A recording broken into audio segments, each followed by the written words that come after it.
Good afternoon, wherever you happen to be on this incredible planet that we call Earth, and indeed that we have no choice but to call home. You are currently on a live afternoon game drive here in the wilds of the Greater Limpopo Transfrontier Park. 8 million acres of magnificent and untrammeled wilderness wonderland, and we're on a little section on the western end, about 3,500 to 4,000 acres, called Juma, and just to the west of us, a little piece called Arathusa. Now, my name is James Hendry, in case you were wondering, and on camera, filming me as I perform what is, well, something of a bush stunt, I suppose, is Brian. And Brian has enough clothing to see him through a prolonged expedition to the Arctic. This is because the temperature is varying between fairly warm, around about 22 or 23 degrees Celsius, probably down to about 17 degrees Celsius, depending on what the rain's doing and what the wind is doing. It's current, that means it's about 63 degrees Fahrenheit and possibly pushing up to about 73, I think. The temperature of Fahrenheit is still a deeply confusing thing to me, as it is to most of us who've moved into the 20th century. Now, on the other vehicle today we have Scott and Jean-Dre. They will be going to try and relocate those two enormous, magnificent male lions that we had this morning, that he had this morning. And I am, apart from sort of standing up here performing something of a showing off stunt, am trying to see if I can't spot the Nkuhuma Pride, or the remnants thereof, from here. Now, they were around this area apparently this morning. There were tracks. We didn't find them, and I'm rather hoping I'll be able to find those 3 lionesses who were seen chasing the buffalo yesterday evening. Please remember, this is a live afternoon game drive safari, wherever you happen to be in the world and whatever time it is where you are. Please, we do love to hear from you. If you would like to talk to us on the Twitter, tweet away happily like a red-breasted canary, hashtag Safari Live. A red-breasted canary, of course, doesn't occur here. I've made that up. I don't know why, but there it is. Then if you're on the email, questions@wildearth.tv, and we would love to hear from you. Give us your comments, give us your questions, talking about the lions and the great things that are going on with them. And so please send us your theories and your thoughts. We do love to hear from you. Last thing before I try and decamp from this Scotia tree, Weeping Boerbean, is to say that in the control room today we have got Nikki Alston and Tara Dales, and they will be pushing the buttons and twiddling the knobs, and of course Eugene is off trying to fix the technical difficulties that mercifully have not plagued us today. Right, Brian, I'm going to now try and climb onto this tree in an elegant fashion. Feel free to pan away from me at your earliest convenience. I'm tight on you, James, I'm tight. Alternatively, just watch. And should you hear a scream, come and help me.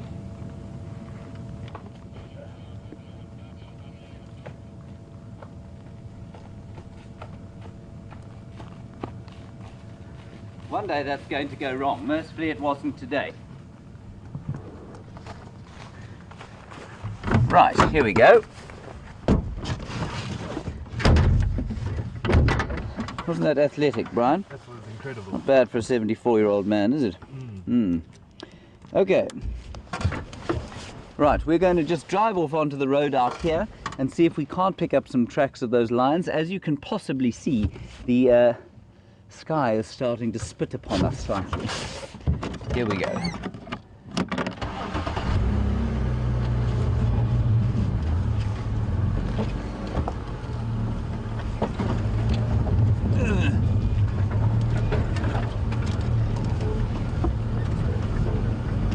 So, as we continue to wonder what's going on with the lions, some very clever comments from everybody this afternoon, this morning, that apparently those were the Selati males. It was the Selati males that we saw this morning. I don't know where they come from or what they're doing here, but they were marking territory, which of course is very odd indeed. Sorry, we don't have Tara in final control. It is Louise. I didn't mean to cast aspersions on her. Hello, Louise.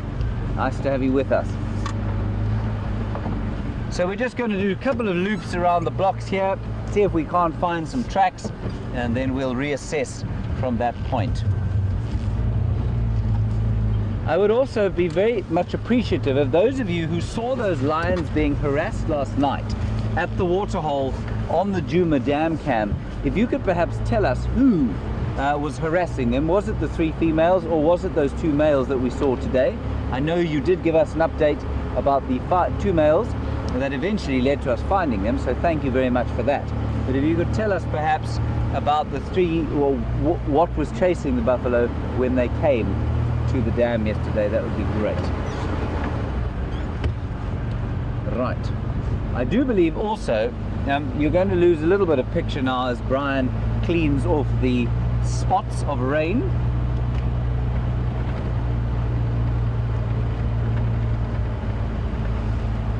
And Donna, thank you for your question about whether or not I'm going to build a tree house. Donna, I am not a practical man. Were I to build a tree house, I would almost certainly fall out of it and die on my first night. So I think that I will not be building a tree house. I might get someone else to do it for me. Jamie, I know, is extremely practical with her hands, so I might ask her to do it. The buffalo apparently also came back onto the reserve sometime, but it may be a different herd. They've come on to an area roundabout where they were seen yesterday, so we'll head off there as well in our attempt to find out where the lions are and what they're doing.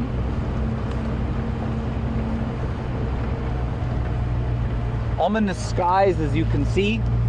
It has been spittling on and off during the day.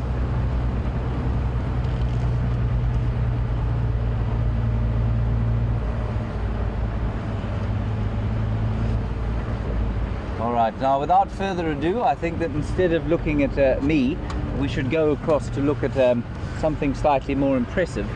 So I'm going to hand you over to Scott, who, well, while he is more impressive than me, he's looking at something even more impressive than he.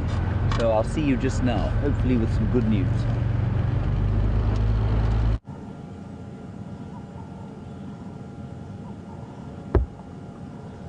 Welcome on board, everyone, and I'm sure you've got off to an entertaining start with James. We've been lucky enough to relocate on these 2 large male lions that we found this morning, and as you can see, one of them is fast asleep. The other one, which is a little bit more nervous of the vehicles, is lying up in a very thick bush where Jean-Andre is pointing the camera now, and you can maybe make out a caramel blur within that thick vegetation.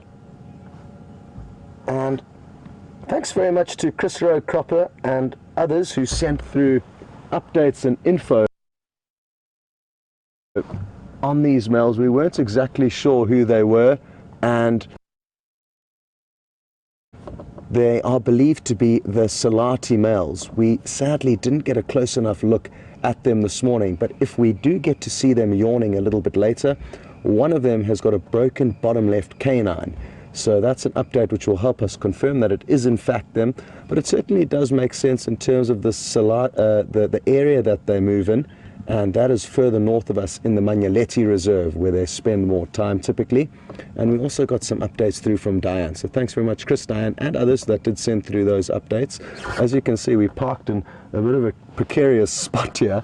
There was no other way of us getting you a visual other than to creep down into this little thicket, and at least we do have a view of them now. It'll be interesting to see how long they sleep for. I'm feeling confident they're going to get up a little bit earlier than we usually see the lion because of a couple of reasons. They're quite empty-bellied, so I think food and hunger will drive them to move quickly. And also this cool weather is very suited to the big cats. They don't like moving around when it's very hot, so this cool drizzly weather will be great. And the third very important factor is that they're kind of in no man's land here. They're going to be a little bit more nervous, a little bit more anxious. They're not too sure of this territory. I've never seen them here before. It's not to say they haven't been here, but interestingly this morning they were vocalizing at least once here on Djuma, and that was seen at the Djuma waterhole at around 5:15, and it helped us to eventually track them down in this area not far from the Djuma waterhole. On top of the vocalizations, which is a clear communication from them to other lion that they are not scared of being in this new area, they were also scent marking. So they're definitely coming here with purpose and with meaning, and they are not flying below the radar as male lions who are not bold and confident would sometimes do. Now, as I said, the one individual is a little bit nervous. The one that's closer to us here has got a distinctive limp, and it seems like the muscles on his back left leg aren't quite as big as they should, so I'm not sure exactly what injury would have caused this slight breakdown in muscle mass. And I'm sure when we do get to see him move for the first time after he's been lying down, he'll probably limp. But as he continues to move a little bit more, the wound, as very often it happens with the wild animals out here, begins to kind of warm up, and then he should be pacing along with very little evidence of the injury. But that's something we can expect to see a little bit later. They're incredibly majestic males, and I think they're probably a little bit younger than the Madiba males. They certainly look a little bit younger, in slightly better condition, and their manes are dark and beautiful. And the other individual, who we can't see now but we will see later, has these incredibly piercing eyes, and he was the first one that we spent time with and looked at, and it was quite bone chilling as he lay flattened in the grass staring us down.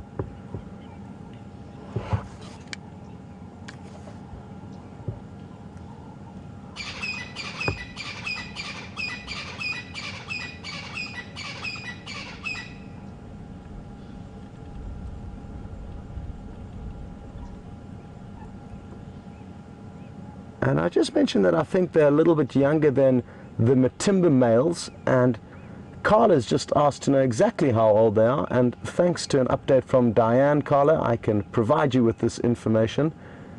So thank you, Diane, for this information. Apparently they were born in 2007, so that would put them at around 8 years old, which is the rough guess that I did come up with. I said they were probably 7, 8 or 9. The Madiba males are a little bit older than that, and they're certainly showing signs of their age, whereas these guys, you could say, are in their prime. Now, it'll be interesting to know what exactly caused them to all of a sudden move from their current territory into this area, but they've possibly got wind of a shift and a change. Their hearing and senses are far better than ours, so they've probably heard the commotion unfolding here between the Birmingham males and the Madiba males, and have probably thought it might be worth moving into this area to try and also get involved in the action and try and acquire some more real estate. And all male animals will try, especially the territorial animals like lion and leopard, will continually try and increase their territory, and that will be their genetic drive to try and procreate with as many females as possible, and the more land they have, the more prides of lioness they will be able to service. You may have heard the cry of a fish eagle ring out a little bit earlier. Oh, wonderful. I think Jean may miraculously, oh no, well, the lion just popped its head up, so we're going to stay on the line, but the fish eagle was floating around above us, and there it calls again. And isn't he such a beautiful big male? Holding his head up into the wind. Oh, big yawn.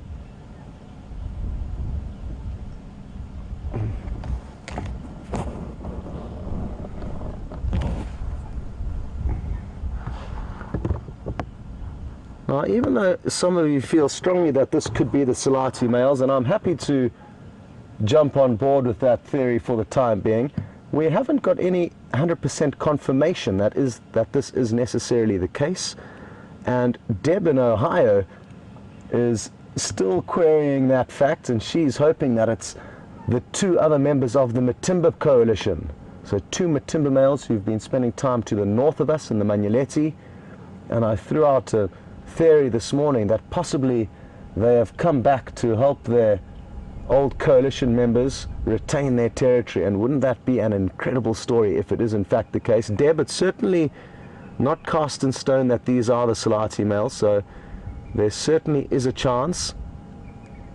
And once we get some more footage of them and more pictures, we'll be able to send them out to the various guides and get them to give their opinions.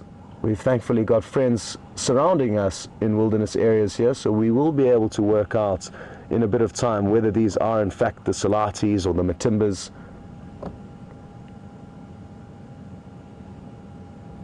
Either way though, whether it's the Madibas or the Selatis, the bottom line is that two big males that ordinarily don't spend time here are coming here on a mission. And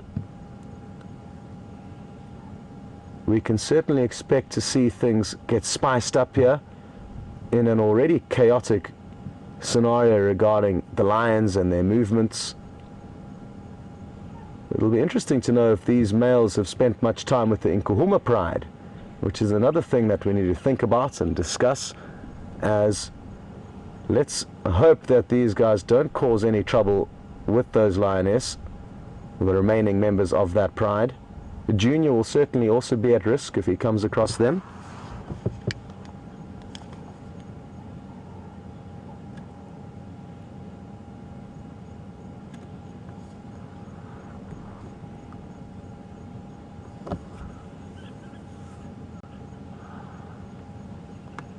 And Colleen in Virginia Beach has just asked a question on that fact: what will happen if Junior comes across these big old boys? And Colleen, like I said, I don't think that it'll be a good thing for him if he comes across them. If he were to come across younger males, I think it would be a lot more likely that he would try and, after an initial scrap, try and kiss and make up and form a coalition. But these guys, I think, are established and wouldn't be hugely interested in acquiring a youngster like Junior. That's as far as I think, and you'll probably find their initial reaction is to attack. And there is a small chance that after a small skirmish that they could resolve things with him, but the initial thing when they see another male lion will either be to flee if they don't feel confident, or to attack. And in their case, they're certainly in a very powerful position. Their manes are far larger than theirs. They're 2.5 times the age of him, so their experience is far greater than his. And what's important about their manes, back to that, is that it's essentially a massive helmet, and they have their manes for aesthetic reasons, but even a male lion without a mane would still be allowed to mate with lioness. So it's not a prerequisite for the lioness to see a big beautiful mane and then be more inclined to mate with the male. That mane is there to serve as protection for the male lions who live a highly violent and aggressive lifestyle. And Junior's mane is nowhere near the size of theirs, so he would be in serious trouble for a number of reasons if they got a hold of him. He's probably not too far from here. They were last seen last night on Sibambili, and he actually had a small buffalo calf that we presume he killed himself. And interestingly, there was one other young lioness with him, and when another lioness from the Nkuhuma pride rejoined up with them, the lioness got a fright and ran away. So there was a bit of confusion between those three Nkuhuma pride members, and they were probably about 2 miles west of where we are now.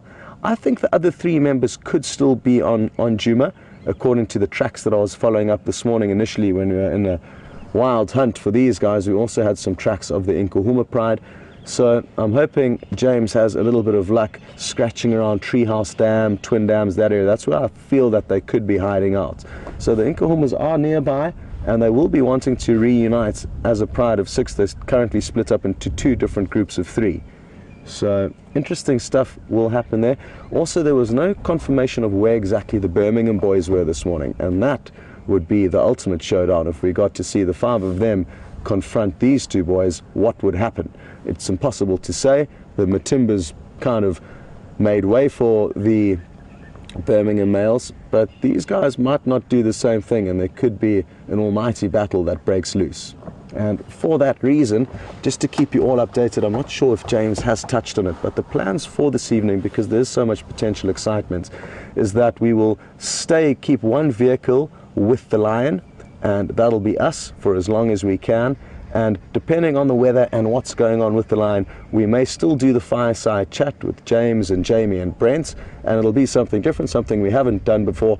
Some of the crew at the fire, some of us out here in the field, but it's just something to think about. I also must say I am concerned with this weather. The clouds around us are very, very dark. Weather could. We have some rain issues, which would be terrible timing, especially because there's such good potential action that could unfold with these males later. If nothing serious happens in terms of interactions and confrontations with this coalition and the other lions in the area, one thing that we can hope to see and hear is them roaring. And the fact that they roared this morning means that there's a strong likelihood that they could roar again this evening. They're not scared in this area. They're willing to voice themselves and let all the other lion know that they are here. And that's a very interesting move, and I was very surprised by that.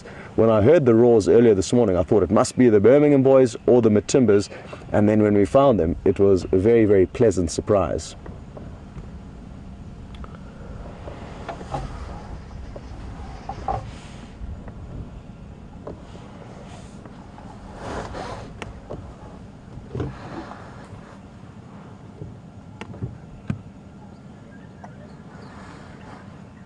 Oh, wonderful. That's a white-crested helmet shrike that Jean-Andre spotted. It was a brief glimpse of them, and it's just so thick in this little area where we are that it was difficult to see. But what I can do is pull out my book and get that ready and show you a little bit later a closer view of that bird. It's a very pretty little bird, and it's been quite a while since I've managed to show them to you, so it could be a new bird for some of your bird lists, for some of the newer viewers.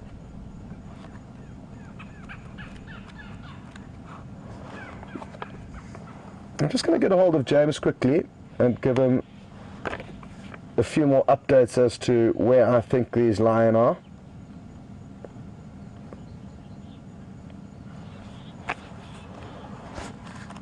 Just need to wait for the chatter on the Game Drive channel to calm down. Wait our turn. There we go. Go ahead, James.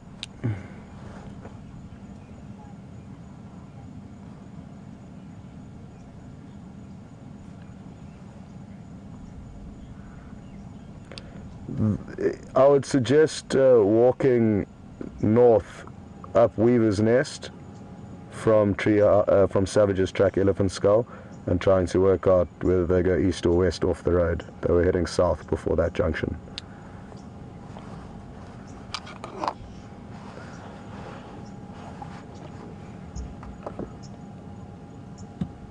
So just giving James the scoop on what I think he should do in terms of following up on the tracks that we had of, in all likelihood, the 3 in Kahuma lioness earlier. And it's really tricky business tracking at the moment. The overcast weather doesn't help, and the fact that we've had these recent rains means the ground is solidified hugely compared to the dry and dusty conditions we were experiencing before the rains during our dry winter months. And our tracking is going to get harder and harder as the summer unfolds, and we've got a little bit lazy and our eyes have got used to the easy tracking conditions, and now we need to start working on our skills again.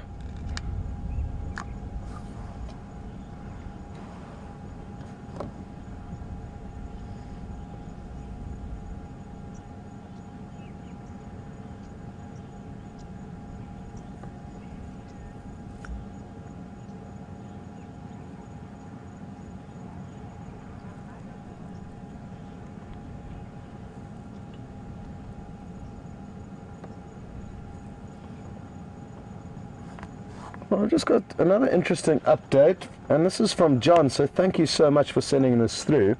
And John's mentioned that these 2 Selati males could have been pushed out by a coalition called the Giraffe Males, and that's a coalition of 5, or possibly 2 of the Skybed Males. Now, I've heard of the Skybed coalition. Apparently there's 9 youngsters that have all teamed up together. They will in all likelihood disband into smaller portions and smaller coalitions, as 9 lions in one place doesn't really make sense. And often with the bigger coalitions, once they have established dominance in an area, they'll fragment into different kind of groups, and that way they can patrol this massive territory more effectively. So they're still business partners, but they need to split up because basically their land has got too big to patrol with all of them being together at the same time.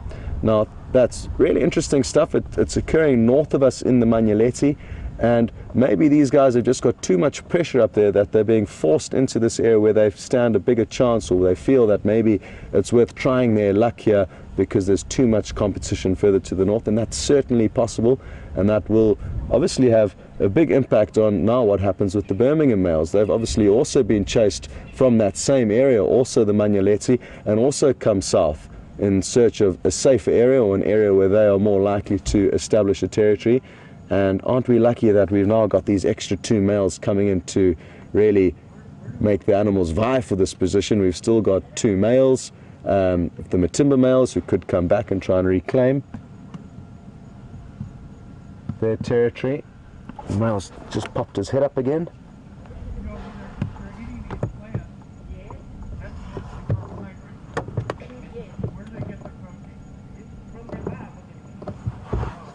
I'm just going to ask everyone to tell his guests to keep their voice down, because they're making a little bit of a racket and I don't think they realize how close they are. If you could please ask your Mlungus to keep their voices down, there's Ngala Chava.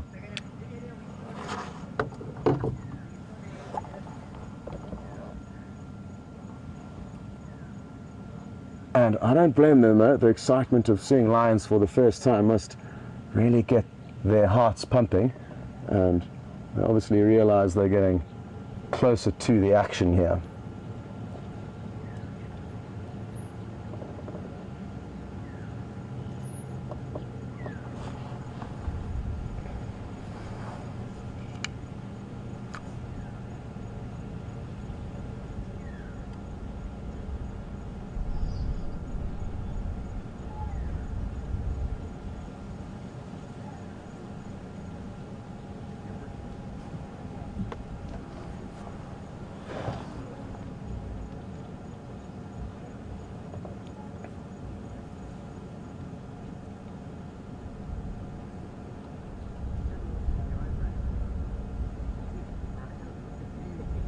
So while we wait for these lions to start showing us a little bit more action and movement, we are going to run through many of the likely theories or outcomes of what may happen. And Kelly is now interested to know if this is in fact the 2 Madiba males, and they joined up with the older 2 males that we usually see here, what would happen with the lioness prides? What would they do? Would they remain split up, or would they join up together? And it's a tricky one to say, Kelly, but I would assume that the lioness will do whatever they would have been planning to do, regardless of what the males are doing in the area. The males will obviously have an impact whilst establishing the territory, and that could cause some prides to split up. But it's more likely for me that the lioness will only split up when they are having domestic issues between their own pride members, and whether it's 2 males or 4 males that are dominant over their area, I don't think it's going to impact hugely on their plans and movements. And the reason for that is that only 1 male out of a coalition will get to do the mating, and therefore I think it's not likely that we expect huge changes in the pride dynamics as these males, if they are the Madimbas, join up and re-establish dominance in this area. It's very tricky to tell though, and each pride takeover and coalition takeover, even if research has been done throughout Africa on many different prides, which it has, the scenarios and outcomes will always be different. And even though there may be general trends, It's not to say that that is the way it will play out time after time. Beautiful shot of his paw there, and you can clearly see those 3 lobes.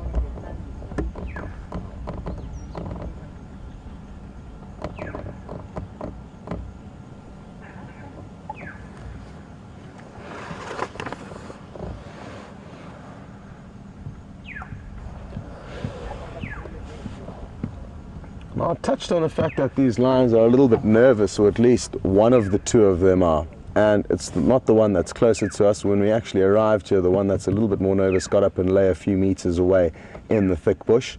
And Joyce is interested to know, why would they be nervous but still be happy to scent mark and vocalize this morning? And I touched on this morning, Joyce. Basically, they are nervous of us as humans, but they are not nervous of the other lions in this area. So it's 2 different things that we are kind of explaining here, or discussing their nerves of us as humans and these open vehicles versus their fear of other lion in the area. And they're clearly a lot more bold with regards to their thoughts of the other lion as they are compared to us, and that's why we've seen them a little bit nervous of us. And the reason for that is quite simple, Joyce. We've been hugely spoilt in this area, and that goes for the Sabi Sands as an entirety and other wilderness destinations in Africa. Basically, because people have been coming here for many, many years, taking photographic safaris, not hunting, not harming the animals, over time, parents have been habituated and shown by the humans that we don't pose any threat to these animals.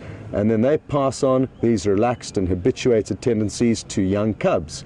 And as cubs are born and are tiny little furballs, we will continue to view them, and they will, again, become relaxed with us, and that will get passed from generation to generation. In other areas of Africa, not far from here in the Manyeleti Reserve, the road network is not nearly as dense as it is here in the Sabi Sands. So animals can escape humans for days on end, weeks on end, months on end, and therefore not have that habituation process. Even though there are the odd game drive vehicle driving around there, they don't spend nearly as much time as the animals as we do here in the Sabi Sands.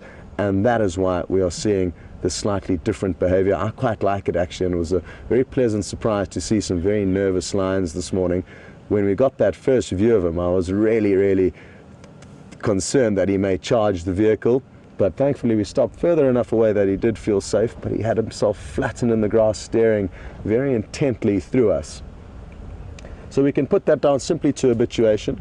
And basically, just to sum things up, if you went into a wilderness area in Africa where lions had never seen humans before, and you either walked up to that lion or drove up to it, it would run for its life probably before you even got to see the thing. So typically, the wilder the lion is, the less likely it is to allow you to get close to it in a vehicle and or even on foot.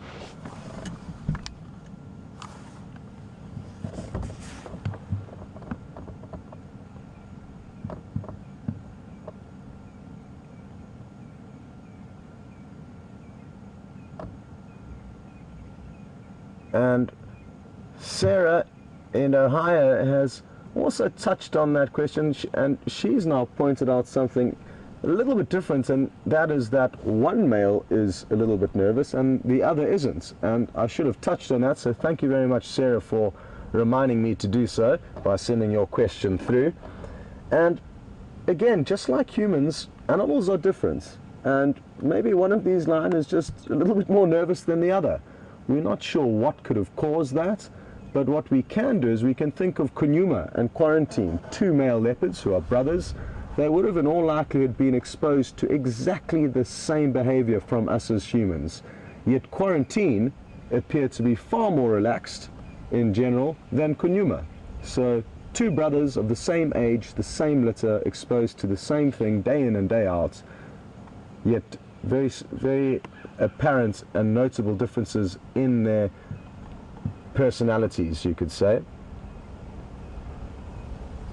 And I think that's what can be attributed to this male's slightly nervous behavior. Not the one we're looking at, his friend who's hiding in the thick bush.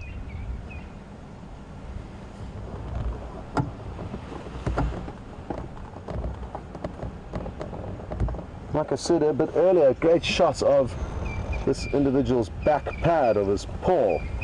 And often we explain to you that the cats will have 3 lobes on their back pad, and you can see very clearly there the 3 individual bumps at the base of that pad, and that will be applicable to leopard, cheetah, all the cat-like animals, whereas the dogs and the hyenas will have only 2 lobes on that back pad. So when you are out tracking, that's something to look for. And I guess even if you take your dogs for a walk on the beach, you will clearly notice the 2 back pads. And some of you with cats, I'm sure, have got the little 3-lobed paw prints littered around your house every now and then.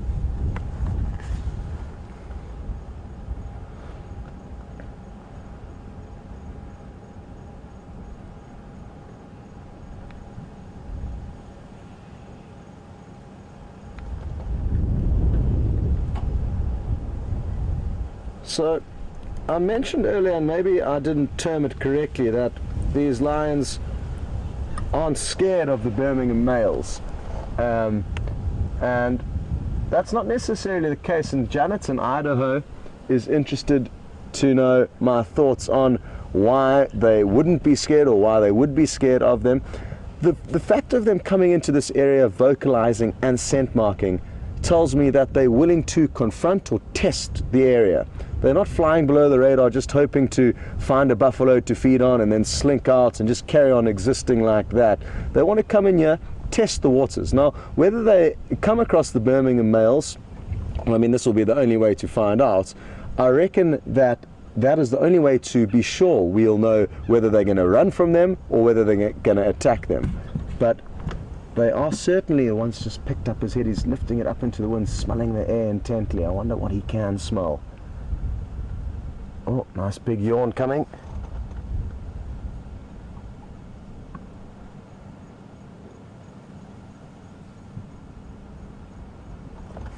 So it's not necessarily that they aren't afraid or don't respect the Birmingham boys, but they're coming in here voicing their thoughts. And the only way to be sure of any of these theories that we hypothesize is actually just to wait and see, because we can never be sure what would happen. And on one day one of the coalitions may prove dominant, and on the next the others could have a lucky bout.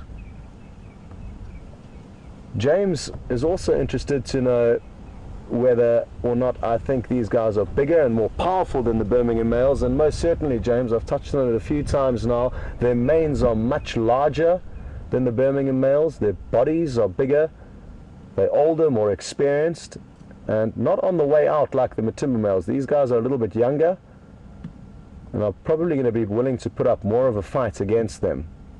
Obviously, numbers are stacked heavily in the Birmingham boys' favor, 5 against 2. But experience plays a big role out here, and also the size of their mane, because when they do get into a fight, these guys are going to have a lot better protection than the Birmingham males. And you may find that the blows being delivered by the Birmingham boys into these very big manes are going to be less effective as the blows that these boys could deliver to the Birmingham males. So it'll be interesting to see, and I hope we are in the right place at the right time to capture any interaction between these 2 males and the Birminghams, or any lion that they may come across, because that will be the ultimate answer to a lot of questions that we have been asking.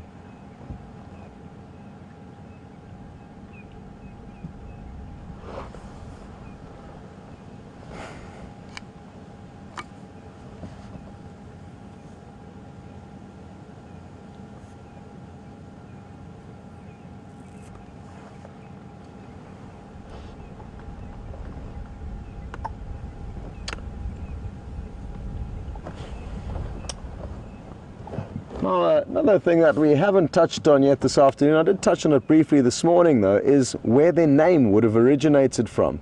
And I'm not entirely sure. It's one of two places. There's a Selati River, which could be the case, or the Selati Railway Line, which is actually south of us in the Sabi Sands. So I'm not entirely sure exactly what the causes of them getting their name or who actually named them. A lot of the time the names are merely to help people differentiate different line, and depending on the area they may have got a name because of the area that they moved in, or simply because of something to describe their habits or personalities, whether they're very aggressive or like a security force is one of the words, which is the Majingi lines, which I think is a word that basically means a security or an army, basically. So whether it's the name of an area that they spend time in, or something to do with their position or boldness or status, is kind of depends on the area where they get named. So I'm not too sure, and I'm not actually sure where they originated from. They have come from the north now, but where they were born, I don't have a clue.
Well, I'm glad Itch from Pretoria is watching, because he has just brought up a good point, and he's suggesting that after the heavy rainfall we've got, possibly the scent of the other lions in this area, namely the Birmingham males, the Matimbas, the Nkuhumas, may have been washed away, and therefore these lions feel that they are in a safe area. I think it would certainly have an effect on how powerful the scent marks of the Birmingham males would be, but judging by their behavior this morning, the way this male we're looking at now sniffed up into a guarri bush and then scent marked on it, indicates to me that he was actually picking up old scent of other lion, and then he scent marked on top of that. So I'm fairly convinced that they can still pick up the scent mark of the other lion, but it is a very good theory. You can see the other male, he's also got his head up there, and yawning is a very good sign. I don't want to make a premature call here and say that they are going to get up and moving shortly, but yawning is a wonderful, wonderful indicator for us that they may be thinking about starting to move.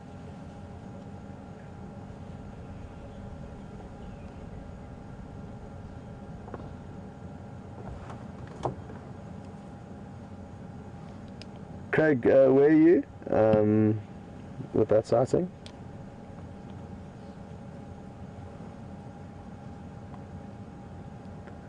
Copy, thanks, and confirm it's just 3 of them there.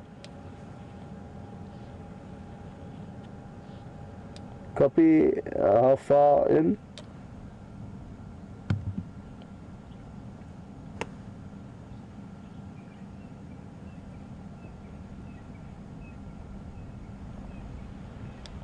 Okay, copy, thanks very much. Okay, well, some interesting news. The Nkuhuma Pride have been found, or at least 3 of them. They are to the east of us on Torchwood, and they are snacking on a warthog. So, unlucky warthog, but lucky lions. And those yawns that we saw earlier were an indicator that it was going to move. Sadly, not that far though, and just a little bit closer to the coalition partner. And it's great that we are spending a lot of time here because we want them to get as relaxed with us as possible. And even though they are older lions, they still can be habituated, and it's by sitting patiently with them that will help relax them with the vehicles.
So a back injury that this one male has.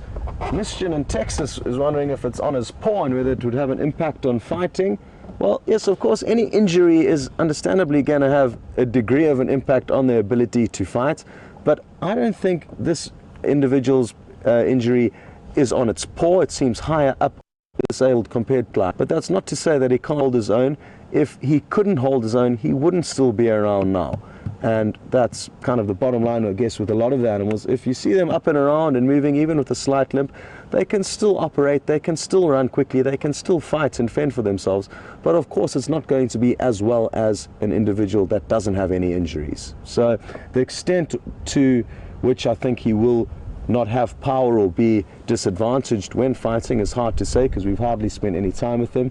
But the injury isn't on his actual paw, it seems higher up, something possibly to do with his spine or something on the discs in his spine, maybe that kind of a pinched nerve that's creating a lack of blood flow and oxygen to that back left leg. I'm guessing that's a kind of likely injury that he may have picked up, either maybe hunting buffalo or fighting with other lions. When lions do fight with one another, they, interestingly enough, often bite the rear end just above the spine, just above the tail, to try and paralyze their opponents. It's not that, it doesn't make sense to spend too much time around the throat and neck because there's sharp teeth and paws that can fling forward there. So lions will, once they've pinned down one of their opponents, will often attack just above the tail and bite into the spine there. So he could have acquired that injury years ago when he was still a youngster establishing his territory, or who knows, maybe he picked up this injury fairly recently with the pressure that they've been getting from the other males up in the north of the Manyeleti.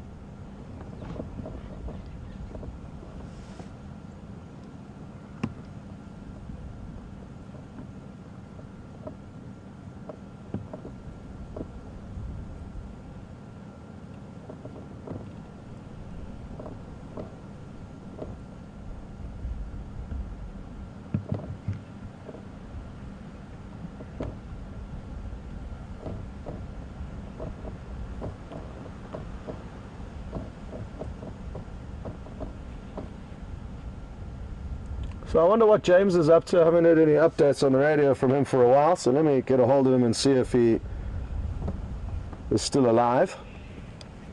James for Scott.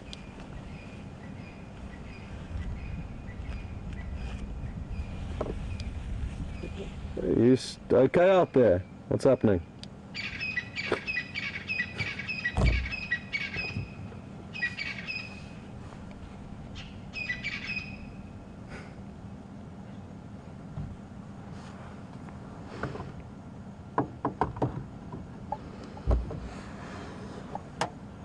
Well, he said he's okay. That's all I got out of him. So I hope he's having a good afternoon. I'm not sure where he's looking or what he's looking for.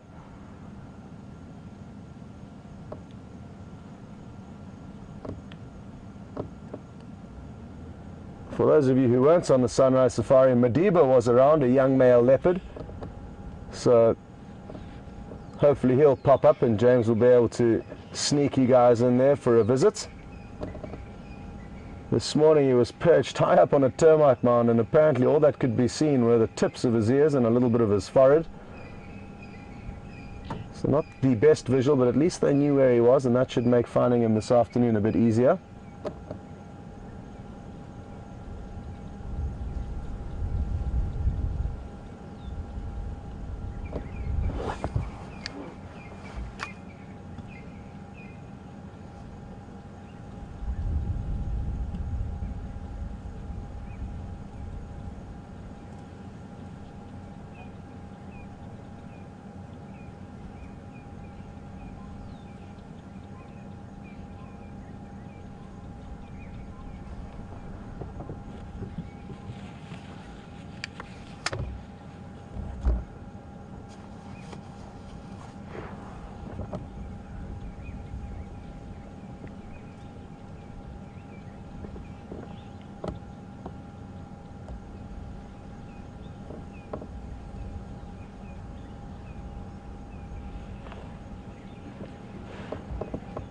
Well, happy to hear that a lot of you agree that these are incredibly beautiful and majestic lions.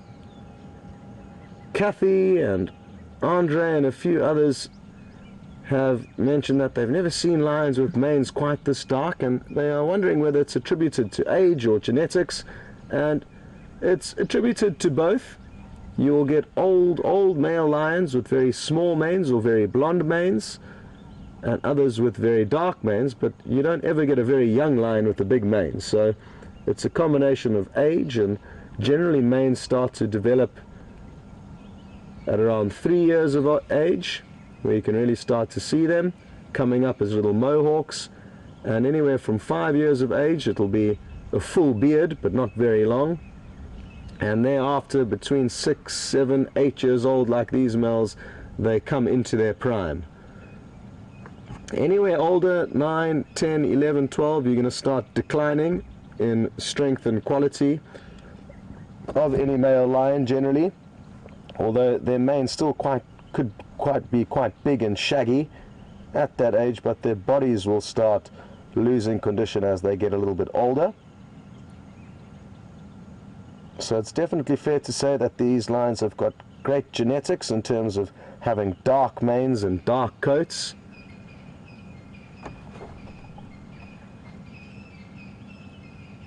But it's hard to say exactly whether it's the direct genetics that have caused this, or a combination of good feeding and good upbringing. That will obviously also have a big impact on their current state and condition. And judging by their looks, they are in very good condition, so have probably been living a very healthy lifestyle. They don't also seem to be too scarred and battered, which I'm surprised about, but that may change in the coming weeks.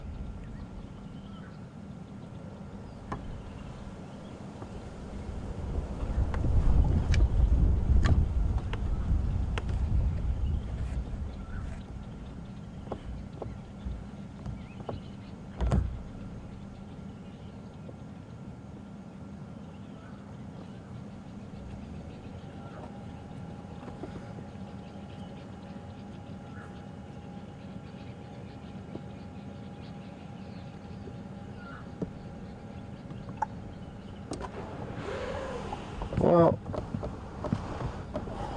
we've established that they're certainly big males, but Remay would like to know, how much do I think they weigh? And I don't have a clue, Remay. I've never seen a male lion being weighed, so I've got nothing to really go on other than the ages they get, or the sizes they give us in textbooks. And I would guess that they could weigh anywhere from 200 kilos upwards, so 400-pound animal, bigger than that, actually probably 440 pounds. but 200 kilos would be a kind of average weight of a big male lion. But they could be 20 kilos bigger than that or 20 kilos smaller than that. The only way to find out would be to weigh them, or to be around when one male lion is actually weighed, when they're doing some research on it, and then that would at least have something to go on for future measurements. But I've never been around in a scenario like that, so it would be impossible for me to make any kind of a calculated decision. Well, good news, James has found you guys some animals, so we're going to stay right here and hope that these males get active. But for now, you're going to jump across to James and see what he's got to find, or what he's found you.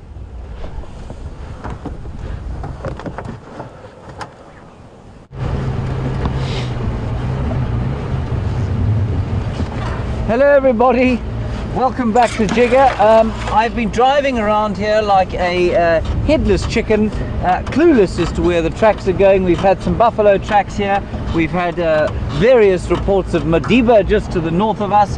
The radio has been exploding in my ear, and basically I feel like taking a long drink and lying down under a tree.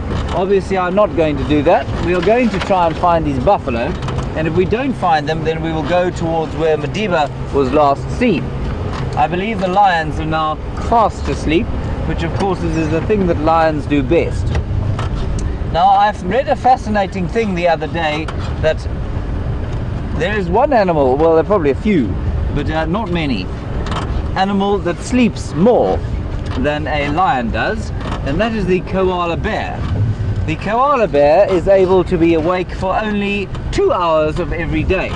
The rest of the time it is fast asleep.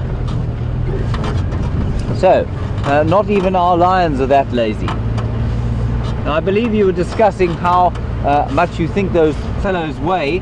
I unfortunately haven't seen them in the flesh. I've seen the pictures, and I would say, you know, the average male lion around here, 180 to 200 kilograms, about 440 pounds at the big size, ranging from about 380 to 440 pounds.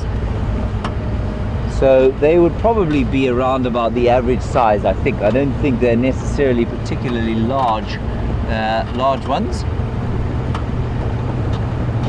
Anyway, so you can see as we drive along here evidence of buffalo, and by evidence I mean their dung all over the place. Their tracks are heading that way and that way, but I don't know where they are now. I was expecting to arrive here and be surrounded by them, but I have not been so far. So what we're going to do is just stop here and have a listen. I'm going to pull the earpiece out of my head so that the speaking on the Game Drive channel, oh, it's gone away. It's merciful. That's wonderful. Let us listen to nature briefly. They should be off in here somewhere.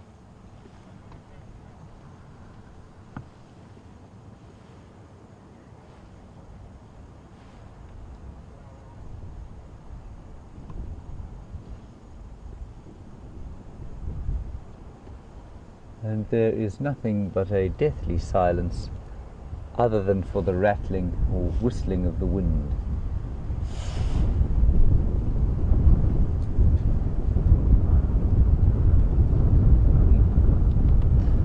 Okay, chaps, I think we're going to give up on these buffalo, not because I don't think we'll find them, but I think what we're going to do is head towards that leopard. He's not too far from here, and I think he's going into some thick stuff, and the other vehicles with him are those big cars, and I don't think they'll be able to keep up with him like we will in that little Jigger. So let's go there and see if we can't get a space.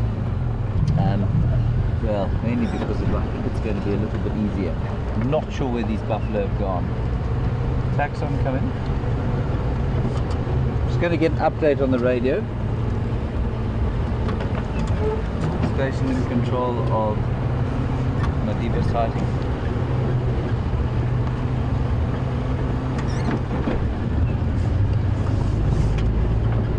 Copy, thanks. Confirm on Impala Road.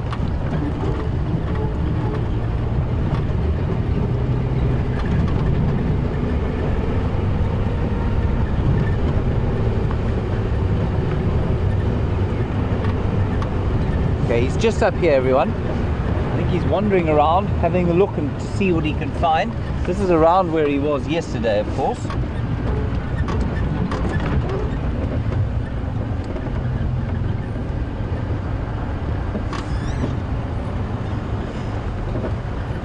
Aye. Done. Okay, done live. That was Taxon, everyone. Now the leopard's just up here, and Rochelle, I believe you want to know how many lions and leopards there are in the area. It's not an easy question to answer, but there are roughly a territorial female lion every 15 square kilometers or so, and you can sort of divide that by 3 to get the number of territorial males, and then if you average off the females that they have, they're probably not too far off, say an average of 1 each at any one time, a couple of nomadic males, and that gives you an idea for this area. Here he is, he's in here. That'll give you an idea for this area what they are. Lions in this area is a bit easy to know because we know that how many there are in the Nkuhuma Pride. And Rochelle, I'm telling you what I'm going to do. I'm going to tell you about the lions I know. You can count them. I don't have enough fingers and toes, so I will tell you who they are, and you can count them. We've got 5 Nkuhuma lionesses, 1 Nkuhuma male. We've got 2 Selati males, 2 Machapiri males, 4 Majingalana males, 4 Fourways males, 2 did I say Selati males? No, 2 Sparta males. Then we've got 3 Styx Pride females, and we've got, what else have we got? 3 Styx Pride females, 1 Styx Pride cub, and then I think there are 13 in the Mungan Pride. Now this is all to the south of us, of course, and another couple, or another 4 in the Sparta Pride. Salala Pride's got 3. So that in the immediate area gives you a rough idea of how many lions there are. Now where is this leopard?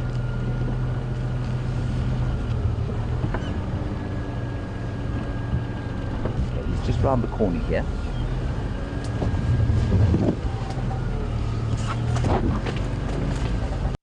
We'll just get through here. There he is, look at his beautiful coat. Oh, you know, even in here he seems to have found himself a little termite mound.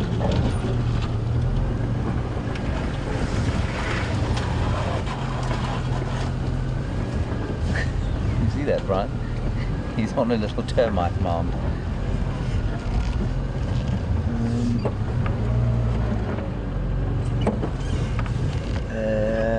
Brian, I think you're going to try and film through this gap if you can. Is that alright? How's that?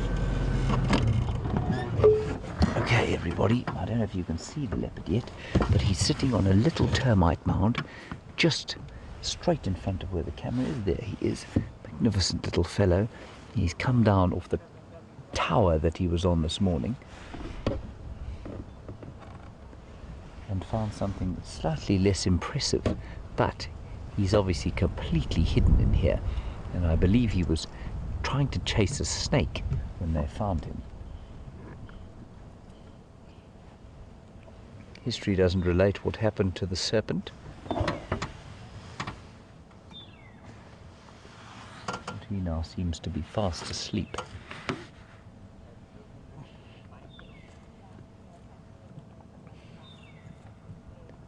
Now, as I've said many times before, and I know for Scott it's a favourite thing of his to do, stopping to listen is an excellent way of finding animals.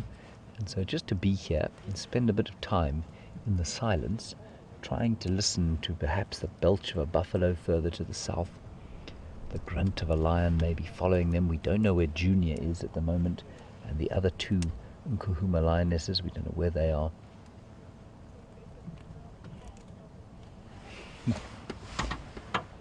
I'll say, very kind of him not to get up and do something entertaining, but we'll just wait with him for a little while and see what he does, because I know that he has just started to move.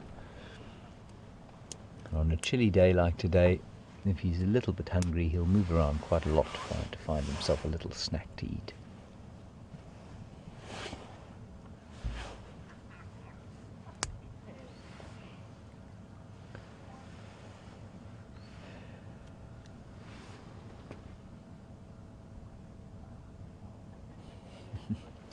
Alternatively, he could just sleep here for the next 4 hours.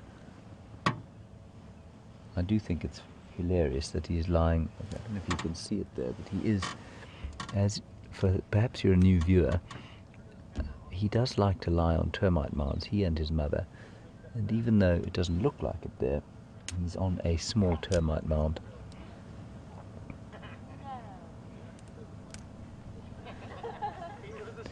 And this morning we found him on a huge towering termite mound about 3.5 to 4 meters off the ground. It was an enormous thing.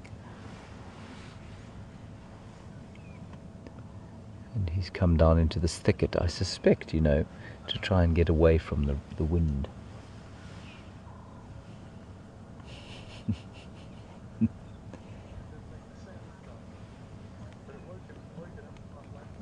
So just to recap, for those of you who perhaps just joined us, Scott is still sitting with those two, what we think are the Selati males, and what many of you who have been watching for a long time and paying attention to the social media updates of various wildlife in this area, you have correctly, I think, identified them as the Selati males. So they are two males that are around this area, and interestingly they were marking this morning, which is amazing behavior, especially in a territorial takeover, where the Birmingham boys are a threat to just about everyone here simply by weight of numbers. Then the 3 Nkuhuma lionesses who were harassing the buffalo herd around here yesterday, they are on Torchwood, which is to the east of us, and they have managed to find themselves a roast pork Sunday dinner. They didn't actually roast it at all, but it is definitely pork, and that's what they are busy happily doing on Torchwood to the east of us now. So that's the lion update. We don't know where Junior, the 3.5-year-old male of the Nkuhuma Pride, and the other females are at this stage, but they will be probably around here, we think.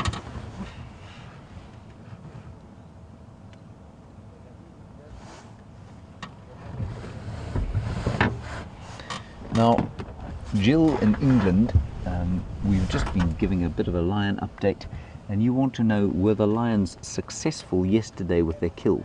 Jill, I think it's highly unlikely. They'd be greedier than any lion I'd ever seen if they were if they had eaten a buffalo last night and now they were having a roast pork dinner on Torchwood. By pork, of course, I do mean warthog. I don't mean any other kind of pig. But no, Jill, I think you'll find that they were probably unsuccessful, and I think the reason for that you'll find, because the conditions were perfect.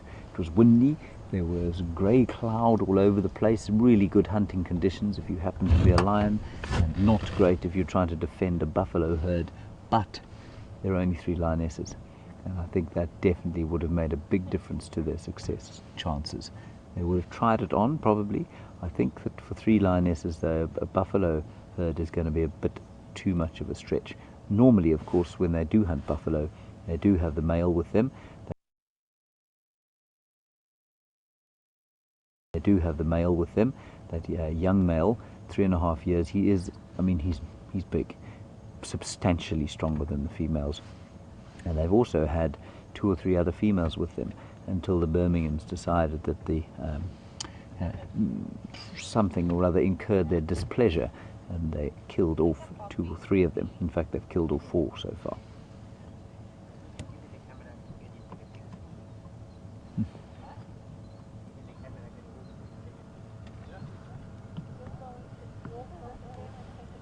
So we have 2 flat cat sightings, but I think we're going to just sit here a little bit longer and see if things don't develop.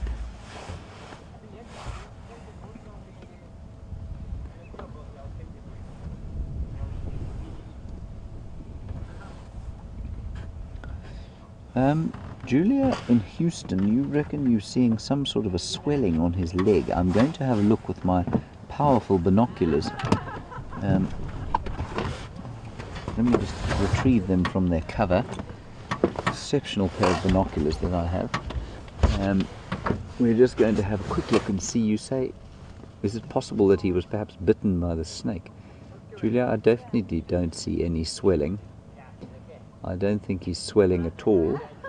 I think that's just the incredible musculature in the front paws of a leopard. Yeah, so I don't think that's an issue. don't think he was bitten by a snake. I've seen leopards tangling with black mambas before, and they're just so fast that it's highly unlikely that a snake would be able to get hold of him. Remember, these leopards don't take risks. They're not like lions and hyenas, which are much more risk takers, and wild dogs to a certain extent, because they live in groups. If a leopard gets injured, of course, that's the end of that. They will eventually starve to death or fall to predation when they get weak. So they can't afford to take a huge number of risks. It's difficult to see through this vast swathe of bush behind which he is lying.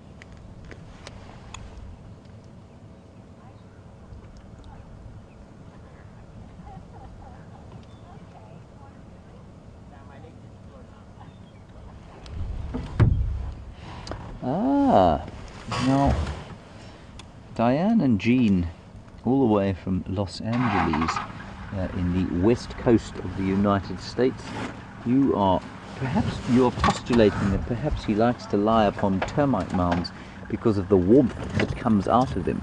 Now, for those of you who don't know what on earth Diane and Jean are talking about, what it is that there's a huge amount of metabolic heat produced in a termite mound, because if you have 1 million termite mounds all there engaging in various metabolic processes, so heat is formed.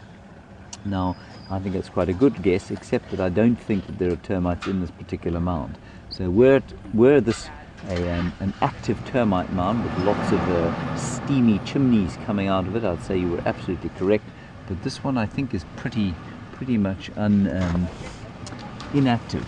But certainly some that, like that big tall one he was on today, maybe he was warming his nose over one of the chimneys that sprouts some of that beautiful metabolic heat from the termites. It's a lovely thing to stand on a cold morning over a termite mound and warm your hands over one of the chimneys. Once these other lot, you can hear the other vehicles moving. Once they've moved out, I think we will probably try and reposition. This little car is quite clever at getting into these areas, and we'll see if we can't get a slightly better look of this deeply sleeping cat.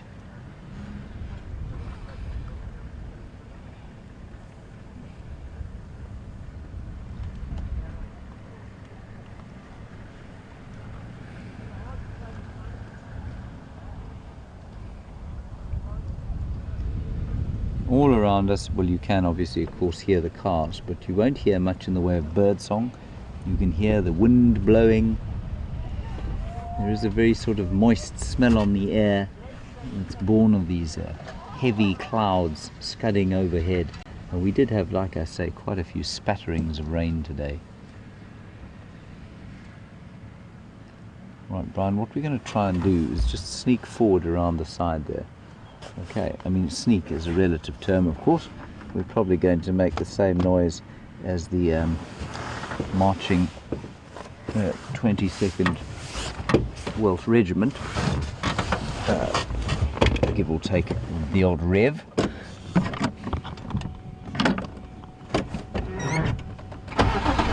Here we go.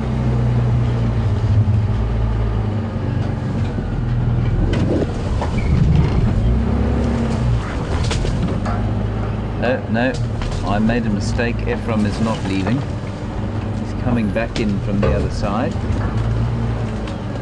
But we are going to sneak slowly through here. You see how I'm sneaking, Brian? That's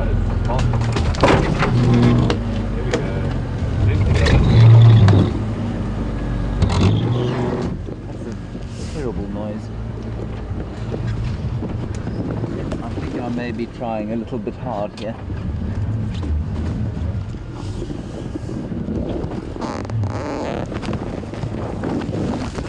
There we go.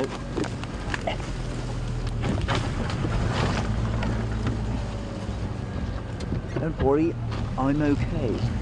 It's Brian you should worry about.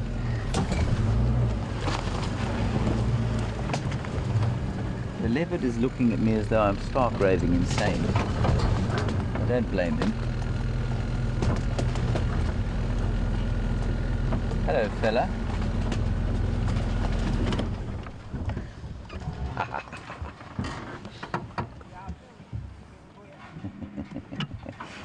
wonderful. Look at that wonderful little chap. Isn't he magnificent? There we go. Look at him contemplating life from the top of his little termite mound.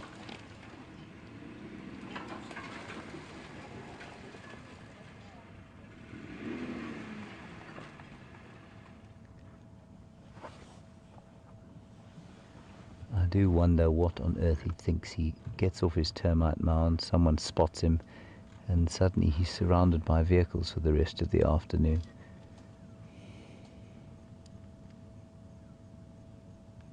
Now there's complete silence.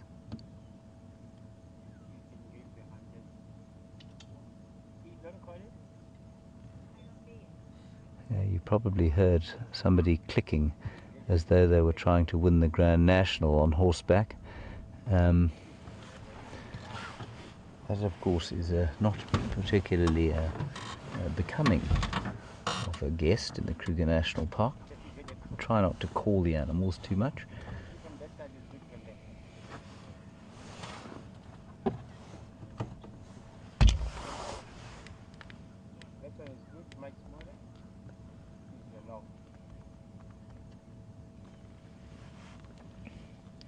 And just a very interesting point being made, and I did make it this morning, and you know, we saw, and you will see later, weather allowing at the fireside chat, you will see some footage of Sindile. I've done it again, Brian. Beat me over the head. Thank you. Mandela, not Mandela.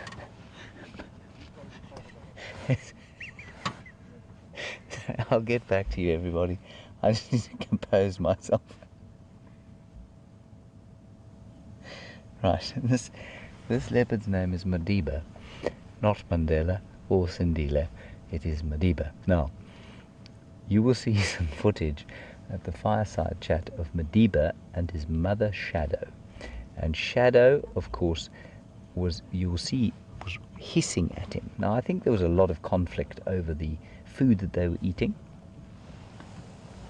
But at the same time, what's interesting is that when we last saw him, which it was just around the Arathusa Dam, and he has moved an enormous distance without his mother. This is the furthest it would seem that he has moved without her. That's not to say that he's left her completely yet, but that kind of aggressive behavior between the two of them and the fact that he has moved this distance indicates that there is some sort of independence at play here, and that it's certainly very early for a young leopard like this to be trying to go independent. But maybe because his mother's pregnant, she might be pregnant, she's wanting to spend a little bit less time with him. And as you know, many of you know, we've been debating this for some time, it's possibly why she's lost so many litters of cubs before young Madiba. So quite interesting, the distance that he has moved in the last little while. As the crow flies, and we had a wonderful, if slightly sardonic question about whether crows fly straighter than any other kind of bird this morning, which certainly made me chuckle. Thank you for that. As the crow or vulture flies from here, Madiba is about, I'd say, 3 kilometers from where we last saw him, which was 2 nights ago at Arathusa Waterhole. So, quite interesting.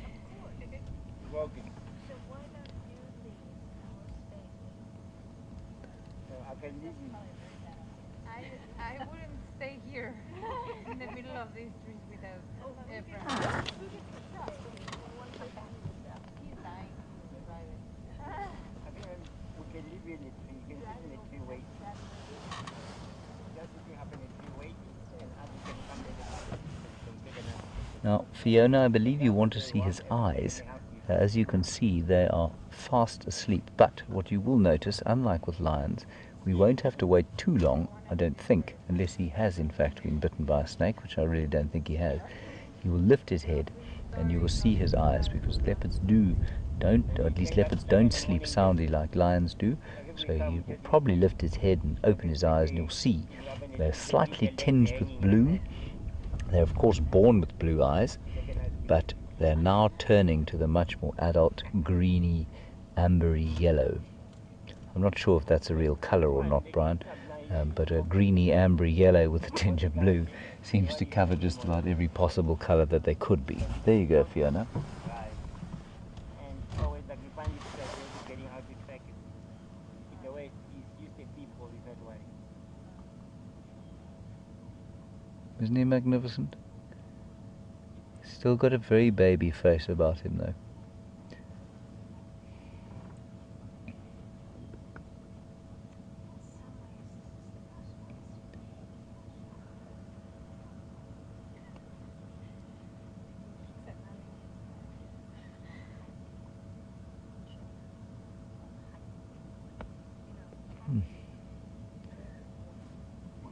Yes, he's very relaxed. The way I'm scared of hiding. Up in the mountain, everybody find the number. Of course, quite a lot of chatter from the other game drive vehicle. People become extremely excited when they see a magnificent cat like this. Very sharp.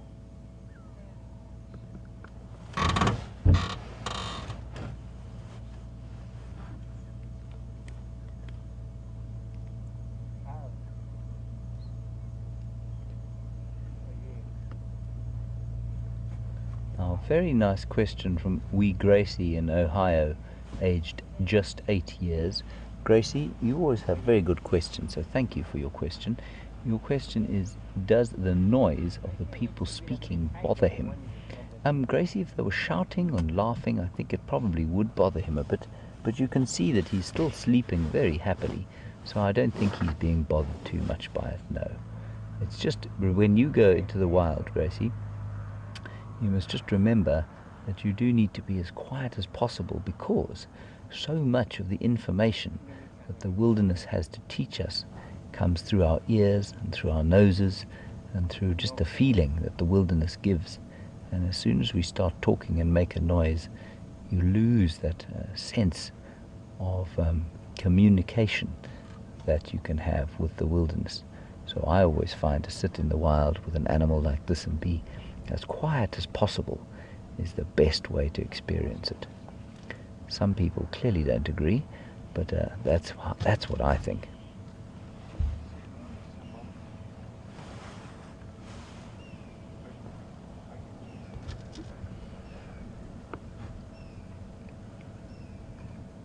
So Gracie, you've just heard a grey hornbill flying over. And of course, if you were making a big noise, you wouldn't hear that. And that's some of the beauty of the wild, that we can look at a wonderful animal like this and listen to the beautiful birds flying over and calling, singing their wonderful songs.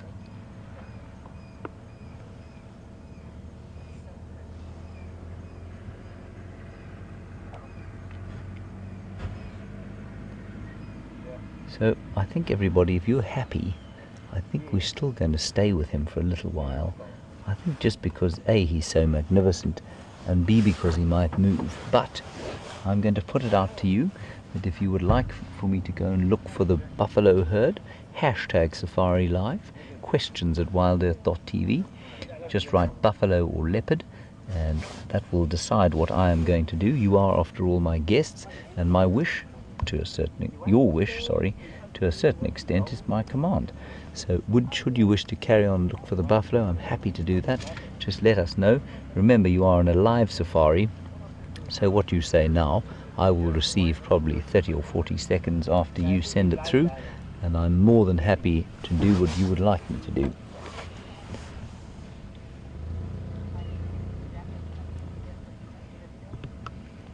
Yeah, sometimes, like if the small workshop is nothing, you can finish everything.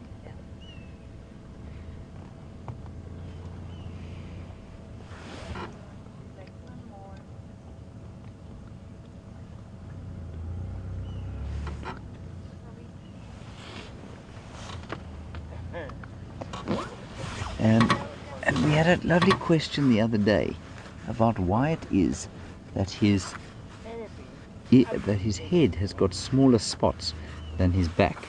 Now, I don't know. why that is, and I've been thinking about it ever since the question was asked, and frankly I have no idea, other than to say that it probably has to do with the fact that that's the front end of him, and so I don't know, I'm not sure why that would affect it, but perhaps bigger spots on his face would just look odd. But no cheetahs, right? No, nothing. We didn't hear anything.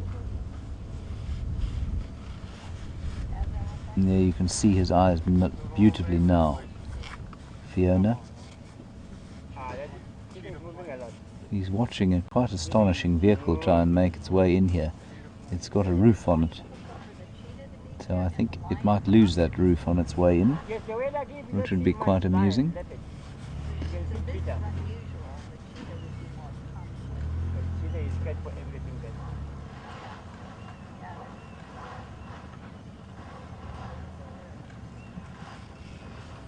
That's what he's looking at here.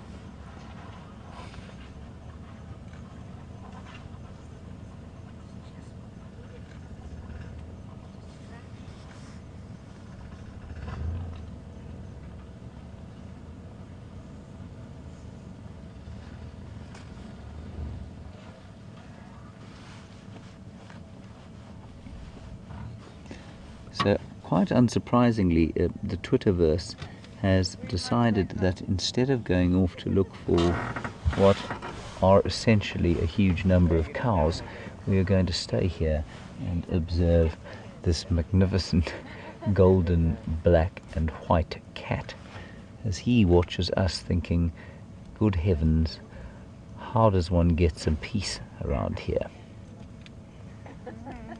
It is amazing how used to us they become. Do they respond to that much? No. Not.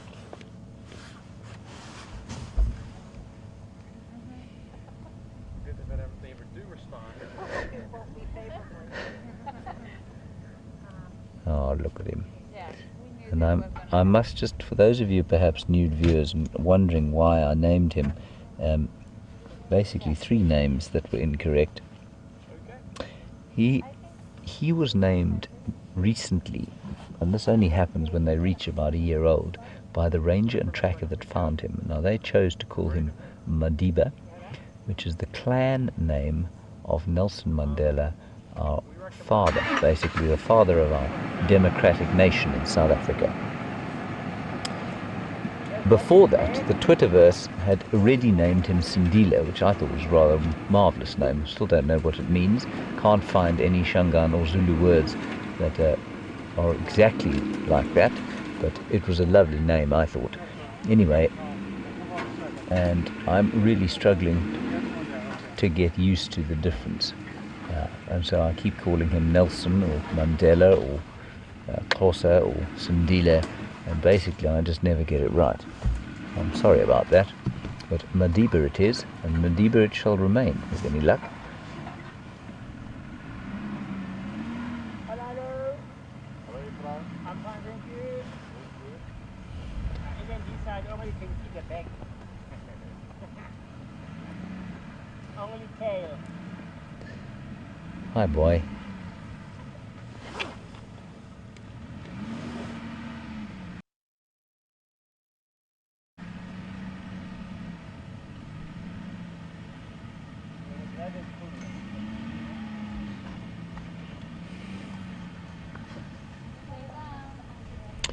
Now, quite apart from just knocking about this place and enjoying looking at the animals, part of what goes on in the Sabi Sands, which is a 60,000 hectare piece of the western Greater Kruger National Park, where we are sitting on a small piece of,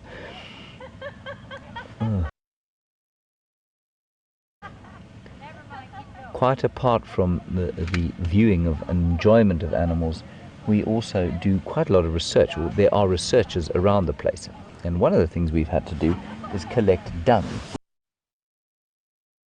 from leopards, which is well, it's a distasteful activity because it has to be fresh, and that is then being sent off to a group called Panthera,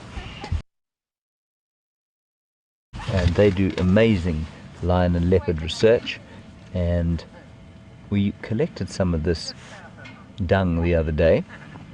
Brent's collected some, I've collected some, and we've sent it off. And Michelle in Ohio, you'd like to know if any results have come back, and no, they haven't come back yet. I think it does take a little while.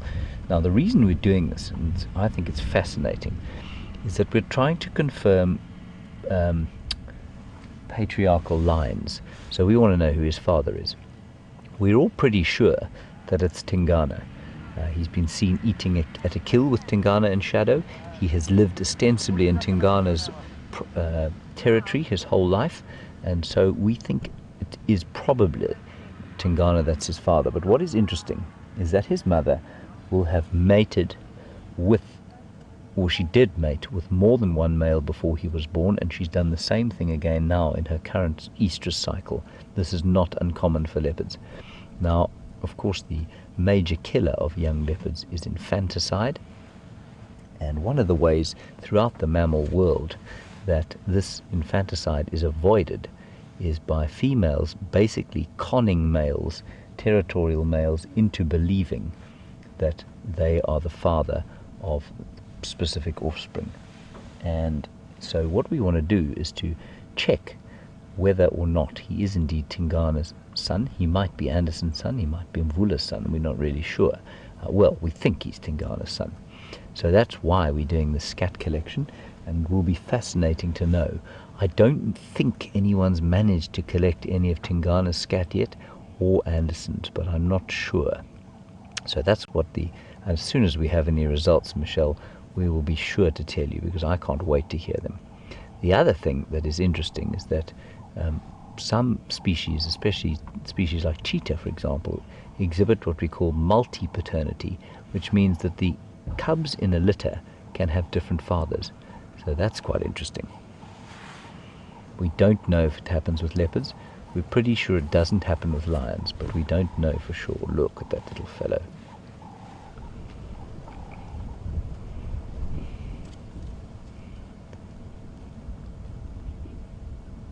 Isn't he lovely?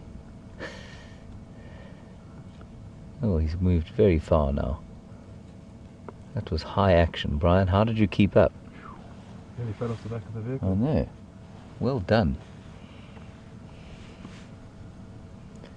You can see he's cold, just like your house cat or your dog. They curl up when they get a little bit cold.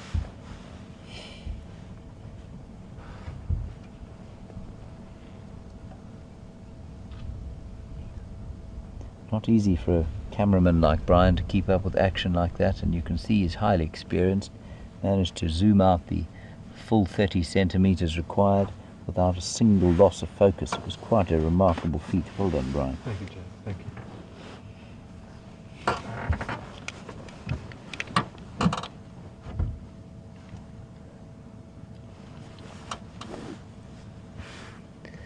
Lindsay, we're looking now at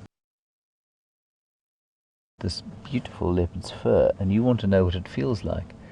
Lindsay, I'm comfortable in telling you I have no idea, because thankfully I've never been close enough to a leopard to reach out and tickle it behind the back of the ears. I have, however, been around dead lions, and I would imagine that the fur is quite similar feeling. It's quite coarse. I think probably less coarse on a leopard. Quite coarse, but yeah, I mean, you would imagine keeping them very warm. So think about a dog like a short-haired large dog, like a ridgeback, for example.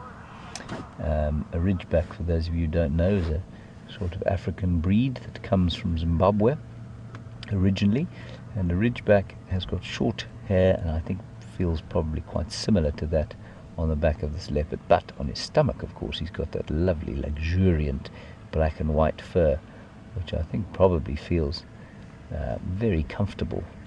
And sometimes when we've been sitting with him and it's been a hot day or a soporific day, I felt like getting out and going and laying my head on his belly. I don't think that would have been a particularly clever idea. What remains of my hair would almost certainly have been removed by his claws.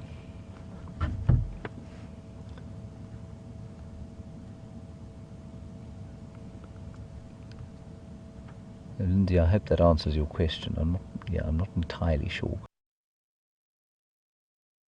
what it would feel like. But it does look very soft on his belly, I must say.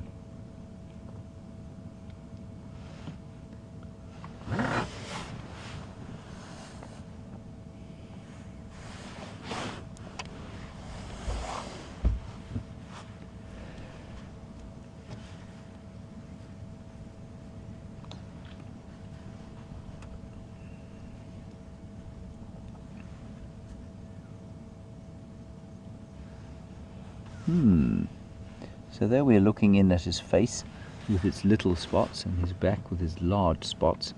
And Carol in Atlanta, very good postulation that perhaps the spots on his face look more like pupils and help to disguise his eyes more than perhaps the larger spots. Carol, it could well be. I really couldn't tell you, but that's, yeah, it could well be. Maybe that's why. I will keep thinking about it. One day I shall have a eureka moment, probably years after I've stopped working or presenting for WildEarth. When I'm an old man, I'll be doddering along a shopping centre one day on a walker, and it will come to me.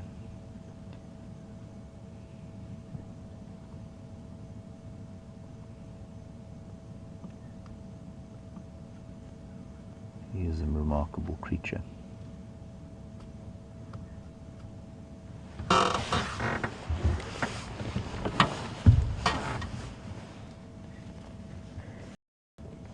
And a comment from Maggie that he might be looking hungry.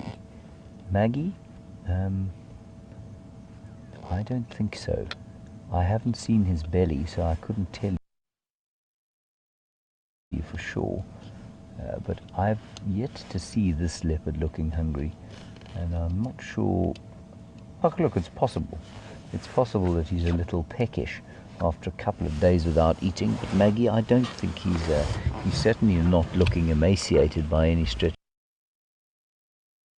of the imagination. And without seeing his belly, I don't think it would be possible to say for sure. Now, what is interesting with these cats, of course, is that when they are hungry, they're thin. And when they are not hungry, they're fat. And that's because of the diet that they have. They don't lay down fat. And so when their bellies are full and they're digesting, they're not hungry. They're only in sort of extreme circumstances will they start to lose mass, muscle mass, because the body is then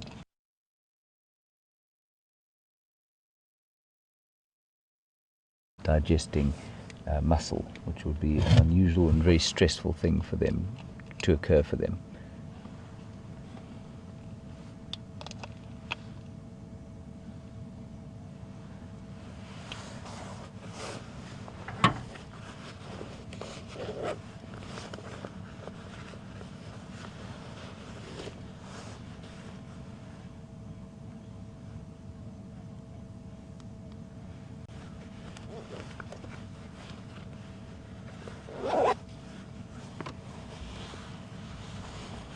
Ellen in Arkansas, very nice comment about the fact that you think that the young Madiba here is quite relaxed around the WildEarth vehicles.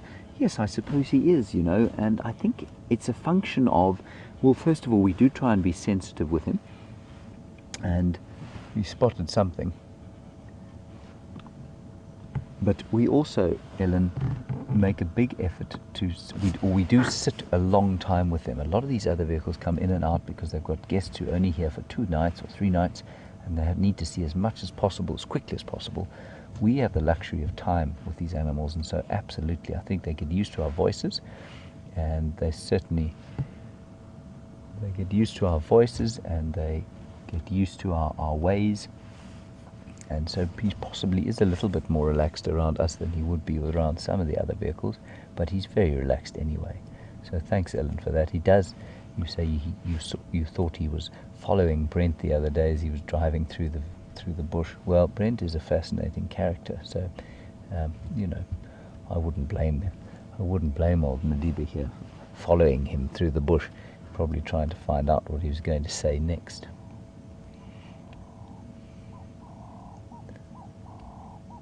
just see what he's looking at. Brian, are you ready? High action about to take place. He may move another 30 centimeters to the left.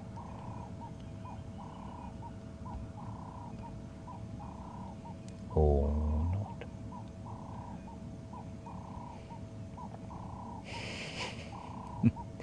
All right, we're going to stay here with him. And while he is starting to, his eyes are starting to droop again, look at them going there. We're going to head back across to Scott, who's still with those two magnificent male lions. I think they're doing much the same as this cat is right now, but let's get an update from him. We'll stay here and keep you updated and bring you back as soon as anything develops over here. Bye-bye and see you just now.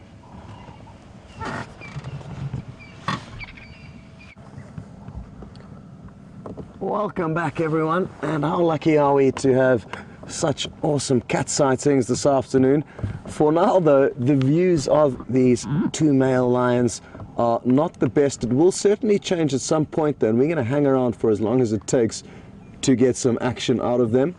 Interestingly enough, Brent has taken a closer look at a lot of your screenshots of these animals from this morning, and he is convinced that they are not the Selati males. So I know it's a big debate at the moment between a lot of the viewers as to who everybody thinks these lions are, and I just thought I would throw Brent's opinion into the equation just to get everyone thinking. He's convinced that the Selati males aren't as in good a condition as these males. They've got a lot more scars, and especially one of the males that he photographed at a very big dam in the Manyeleti, probably about 15 that he photographed at a very big dam in the Manyeleti, probably about 15 to 20 miles away from where we are here. And he photographed them there, and they had very distinctive, or at least one of them had a very distinctive scar over its eye. So I'm not sure if any of you have noticed, but on the male lions, he's not sure who. Let's take a closer look to show you exactly the view we've got. Any oxpeckers in the surrounding area, so I don't think there are any buffalo around. The other vehicles that have been driving around have yet to call in any buffalo sightings nearby. Interestingly, I've heard a little bit more conversation about the 3 Nkuhuma lioness east of us who are on a warthog kill, and it sounds like from the tracks around where they've killed this warthog is that they actually dug it out of its burrow. Imagine what a terrifying scenario that must be, to be a warthog with these lions slowly but surely digging into your burrow. Texans seem to think though that they could have stolen it from a leopard, so varying views from the different guides that have gone across there to have a look. But at least those 3 lionesses from the Nkuhuma Pride are going to be well fed, and it's going to be very interesting to see how long it takes for the other members of their pride to relocate them. They are currently, I'm not too sure if they have been found on Arathusa or Sibambili, the other 3, including Junior, the young male. But these 3 lionesses with the warthog kill have headed further away from the last position that Junior and the other 2 lionesses were seen. So a reunion is not imminent, I don't think, unless of course Junior and the other 2 are somewhere on Djuma, just without anyone's knowledge of exactly where.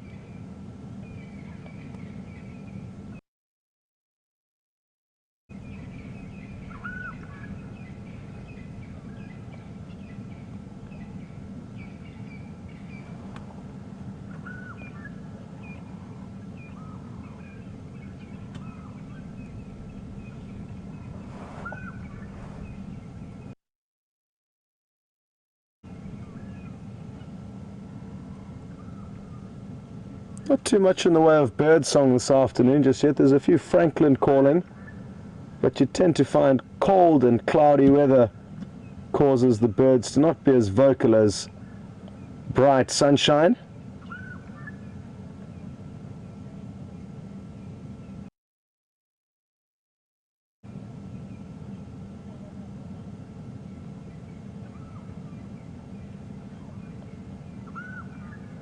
Interestingly though, I can hear some scops owls, a small owl calling behind us,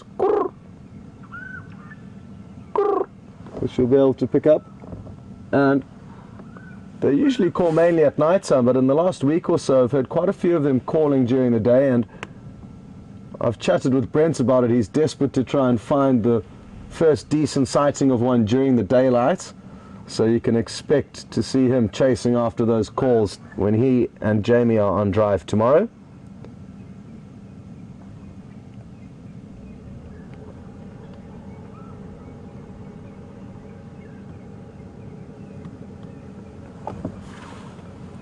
And one thing that I didn't do earlier was show you guys the white-crested helmet shrike that fluttered through a bit earlier in on the show. So I've got it ready in the book here.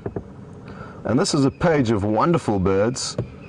The brightly colored birds at the top are the bush shrikes, of which we get both here. There was one of the grey-headed bush shrikes sitting on my veranda before afternoon drive, so that was a great one to see. It's a lot bigger and more bulbous and robust than the smaller orange-breasted, but very similar coloration. But the one that we got a glimpse of was this one here, and they've got this funny little white crest, bright yellow eyes, and fly around in small family flocks. We also get their cousin, the Retz's helmet shrike, but not as common as the white-crested. Both beautiful birds though, and it's very important for us to appreciate the birds and the smaller things out here, not just the big majestic male lions, because most of the time these guys aren't around and the birds are. And I think a lot of the small animals have been kind of overlooked simply because they're small, and unless you get a close-up view of them, you wouldn't actually be able to appreciate their beauty.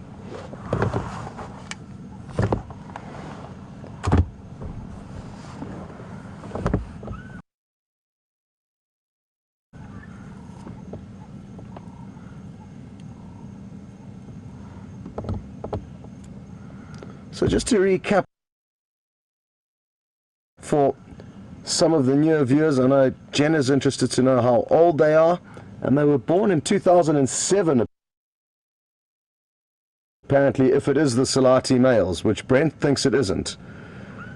Either way though, regardless of who they are, judging by their looks, I think that their age could be 7, 8 or 9 years old. Anywhere in that bracket is probably where they are, and I'm judging that thoughts on a number of things: their body condition, their mane, the amounts of scars they have. They certainly don't look to be on the older side like the Madiba males, who are battle scarred and notably a little bit older. These guys seem like they are in their prime, which would put them anywhere between kind of 7 and 9 years old. But it's a huge debate at the moment as to who exactly they are. Haven't got confirmation yet, and I think it will be a debate for possibly a few more days until we get enough solid evidence as to exactly who they are. Lions are difficult to identify, far more difficult than leopard, because they often look very similar to one another and don't have very distinctive spot patterns that can help distinguish one individual from another. And scars usually form the best way to identify the different individuals. Scars on the face, also the size of the mane obviously has a big impact. These two have beautiful big manes that look, from what I've seen, quite similar to one another. So they could actually be brothers or possibly cousins from the same pride. So I think they come from a very similar genetic pool.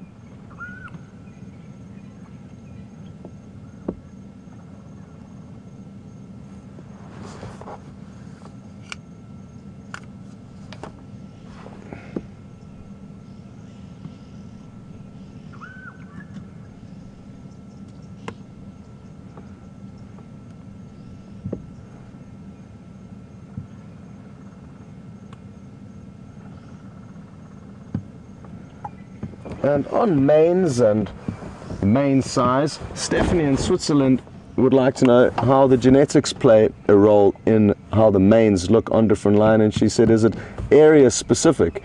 And she mentioned the black maned lions of the Kalahari. So yes, certainly, Stephanie, there are certain areas where stronger genes have become more prominent, and the black maned lions of the Kalahari are a good example of that. In this area,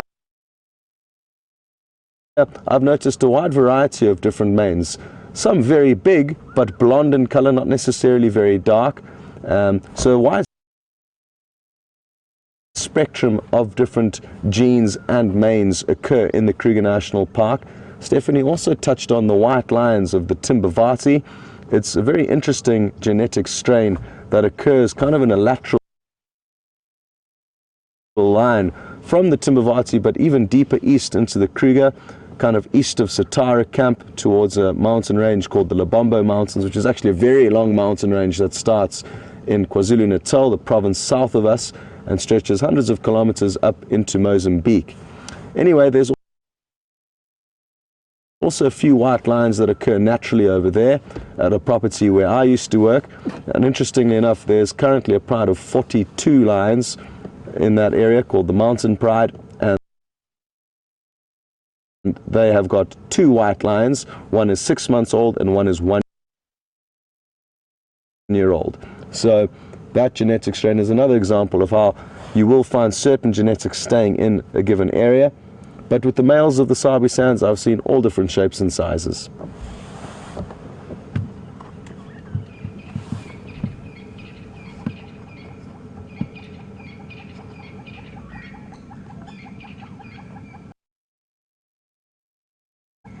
The birds do seem to be increasing the tempo of their calls now. You can hear some hornbills. Kuruk, kuruk, kuruk, kuruk, kuruk, kuruk, kuruk.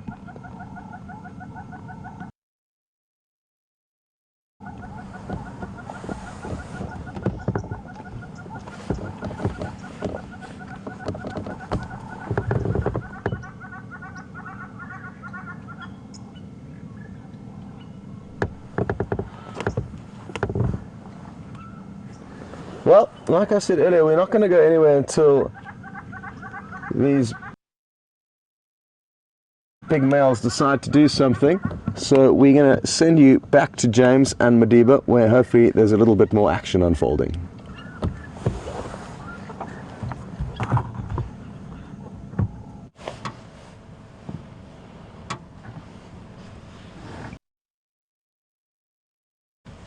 Hello everybody, welcome back to young Madiba. There, I got it right, Brian. Madiba has not moved an inch since you last saw him.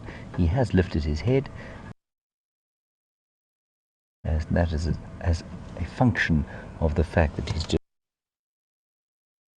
just watched the only other game drive vehicle leave here. So as was pointed out to us just before we went off air to Scott to see the lions, they are relaxed around the WildEarth cars because we spend so much time with these young leopards and with the older ones, of course, but this little fellow, especially over the last few weeks, we've been spending extended periods with, because he's been all around us and so confiding, allowing us to watch his basically his growing up. So if we were to let's try and gauge his age. We do like to anthropomorphize as human beings, and basically what that means, careful Brian, he's moving again, what that means is that we like to sort of identify with them by putting human characteristics and human behaviors and human emotions towards animals. And I think it's a perfectly natural thing to do. Sometimes it's not particularly, it doesn't give us a very accurate picture, but I quite like to do it sometimes just to get an idea, because obviously that helps us relate to animals. So he is now just over a year old, and what that means is he's basically becoming a teenager. So his his testosterone levels will start to go up. He'll become slightly more willing to engage his mother and other animals in slightly more aggressive behavior. That'll be because of his testosterone. He will start to spend a bit more time on his own, and we can see now that he is moving further away from his mum. Let us not confuse this with him becoming independent yet, but certainly he will spend further time away from them. So if you think of a sort of 13-year-old boy, that's probably sitting at about what age in leopard years he happens to be now.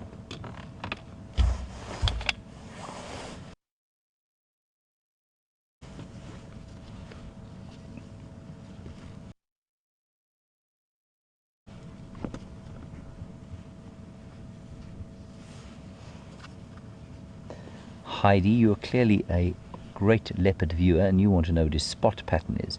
Now before I tell you, we can't actually see it, of course, because he has buried his head in that luxuriant fur on his belly. Heidi, his spot pattern is 3-3, and a spot pattern, everybody, is the unique spots that occur in a specific pattern above the whisker line on leopards. It doesn't occur so much in lions. You can, from lions' whisker patterns, tell individuals, but it's a very tedious process. It's not as quick and easy as it is with leopards. So if this leopard lifts his head, what you'll be able to see is 3 spots on the left of his nose and 3 spots on the right. And if I'm not mistaken, basically how you read it is for us left to right, and from him right to left, obviously. So he is a 3-3 spot pattern. Were he to have 4 on his left-hand side, so our right-hand side, as we looked at him, you'd call him a 3-4 male. He's a 3-3 male, and it's just quite a nice way of telling the difference between the different individuals, especially if you don't have very clued up identikits on them.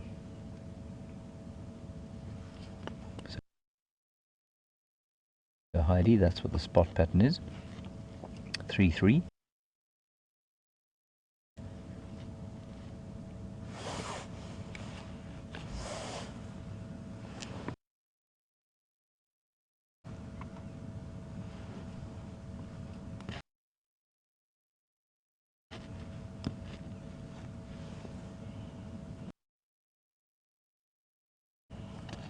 Now, another lovely question from Peggy on email. And Peggy, you say his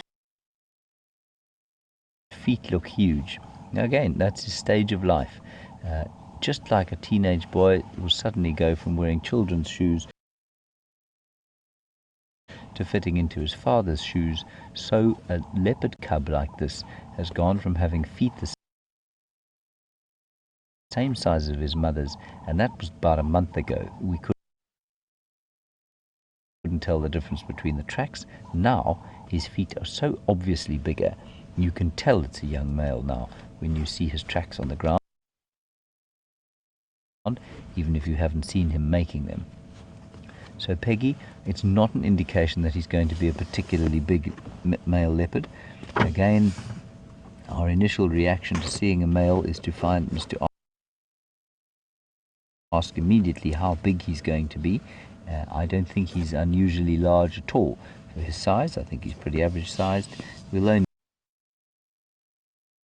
really tell his true size when he is about 4 or 5 years old. Then we'll be able to gauge whether he's bigger or smaller than average. Remember that the size differences out here, because of nature and the way things work, and because size is such a predicator of success out here, so the bigger you are, generally the more dominant and successful you are. The little chaps like me, for example, in the animal world do not generally make that functions and make it very successfully.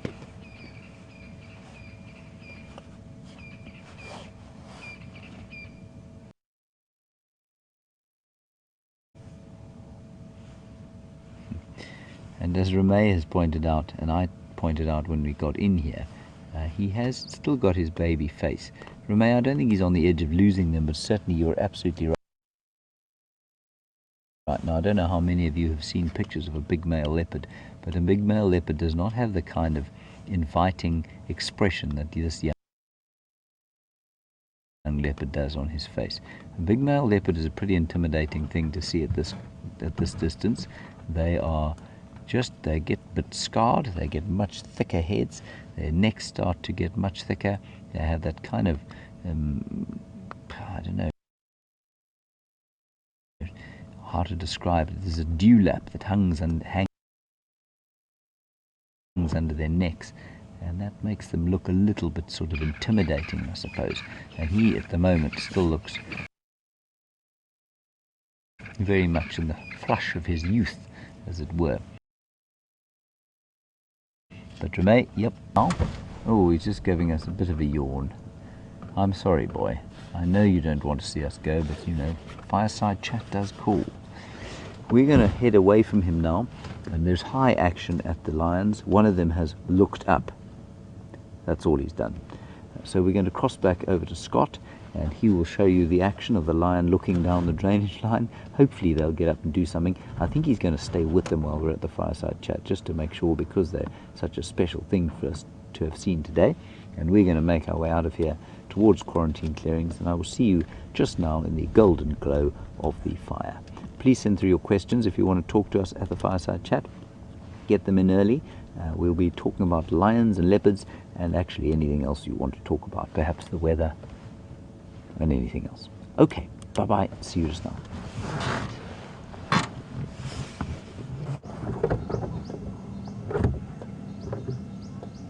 Welcome back, everyone. And there's been a dramatic change in these lions' behavior. They heard something to the south. I'm not sure exactly what it was. The one male lifted up his head very quickly, looking south, and then the other male a few seconds later did exactly the same thing. Now, they stared south for a few moments and then started yawning and grooming themselves, which is a very clear sign that they are getting ready for the evening activity. And let's just all cross our fingers and hope that they don't go back to sleep, because sometimes they do after doing a little bit of grooming and showing some signs of life. But I'm confident that they are going to get up and moving shortly, and let's just hope that they move through an area that's not too tricky for us to follow them, because they are very close to a large riverbed with a lot of thick vegetation, which may make our lives tricky.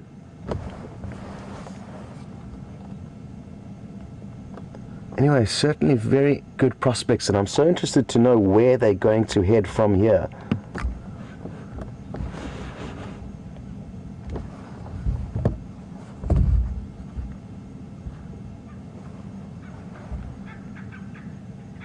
And speaking of which direction they head in, Deb in Connecticut would like to know how far are we away from the Djuma Cam.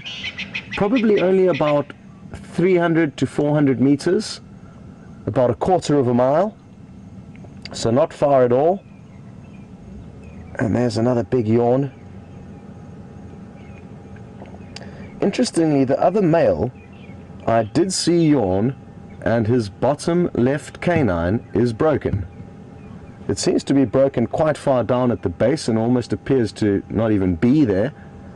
But I have been looking through very thick vegetation, so I haven't had a very clear view, but I can confirm that the other individual's bottom left canine is broken, which could mean that they are in fact the Selati males, which some of you believe.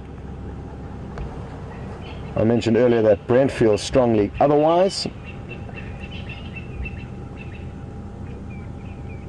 And surely all this yawning, all the oxygen they're taking into their systems is going to help energize them. And shortly after a few more yawns, I'm guessing that they're going to get up and start moving.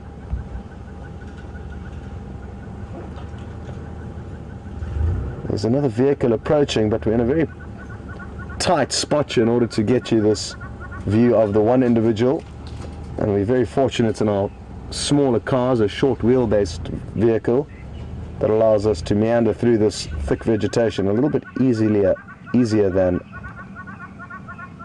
the regular game views, which are considerably longer.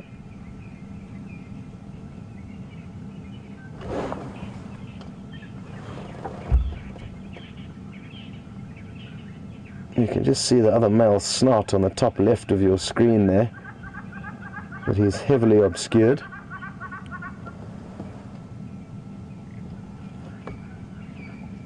I'm wondering if I should reverse just ever so slightly and try and get you a small gap so that if he can yawn, or if he does yawn again, you'll be able to see. So just see what happens here. Just stay on him, Jean-Ray, otherwise I'm not going to be able to.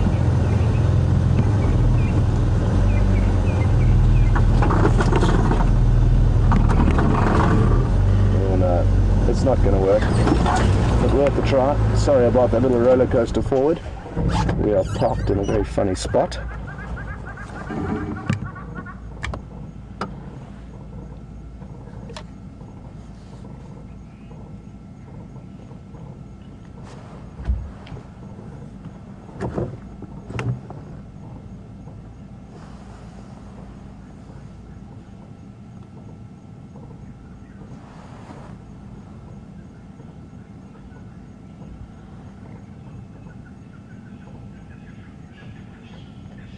Okay, well, some interesting info on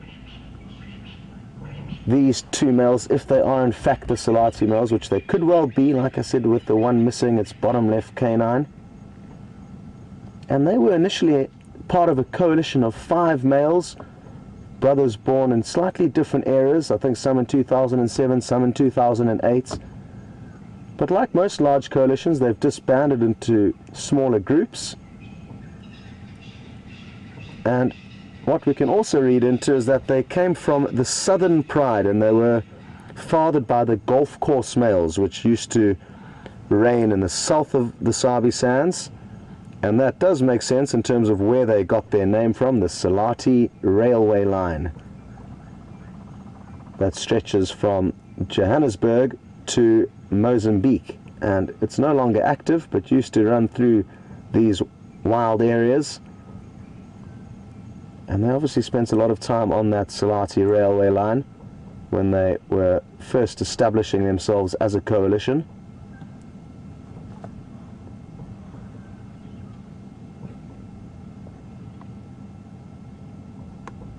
Come on, boys. Get up. There's a lot of people that are wanting to see just how big and majestic you are.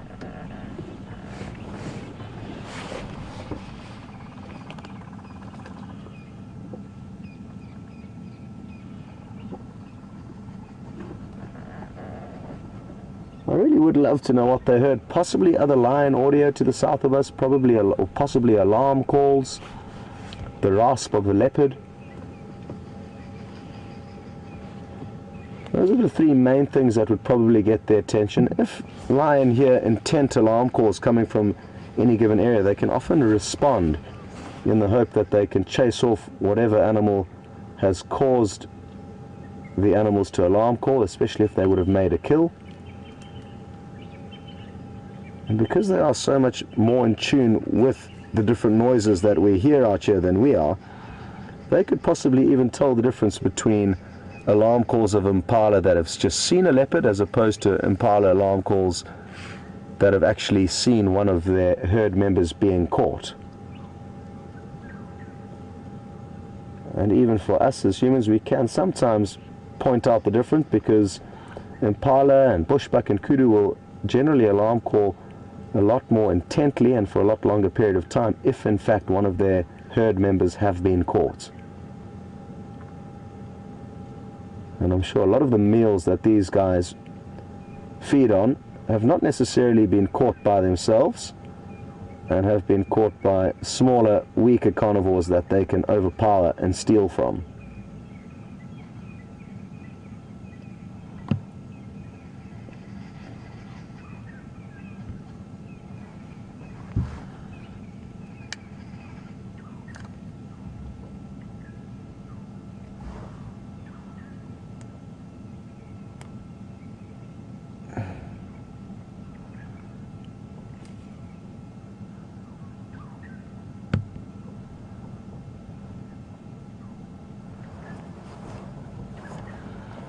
So just to fill you guys in on the plans for this evening, they're a little bit different to normal, and that is that James and Brent and Jamie are going to go ahead with the fireside chat.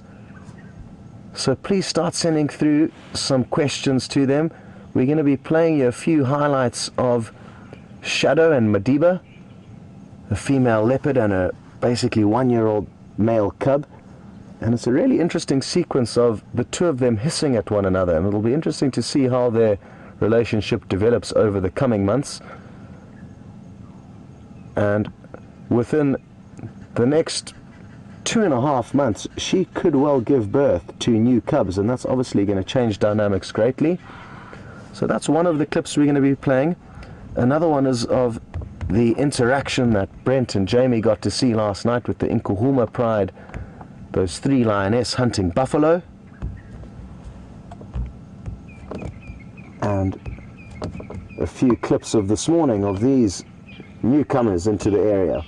So any questions relating to these guys, the Nkuhumas, or Shadow and Madiba, or anything that you would like to ask Brent or Jamie or James that is not necessarily pertinent to what we may be seeing or doing at any given time, but maybe about life behind the scenes here at Djuma.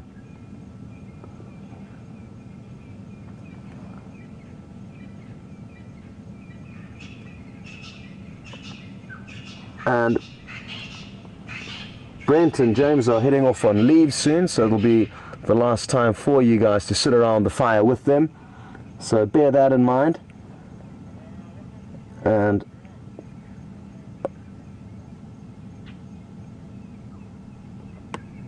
I'm guessing James might pull out his trusty guitar to entertain you with again. Oh, what was that? Was that a little yawn? I mean, a little call starting. Is he going to start roaring? Imagine that. Please start roaring. Yes, he's calling softly. He's calling. This could ramp up very quickly into a full-scale roar.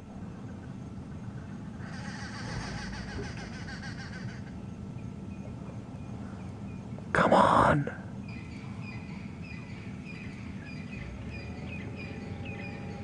Well, he certainly was thinking about it, and if it doesn't happen in the next few minutes, I'm certain it will happen before the end of the show.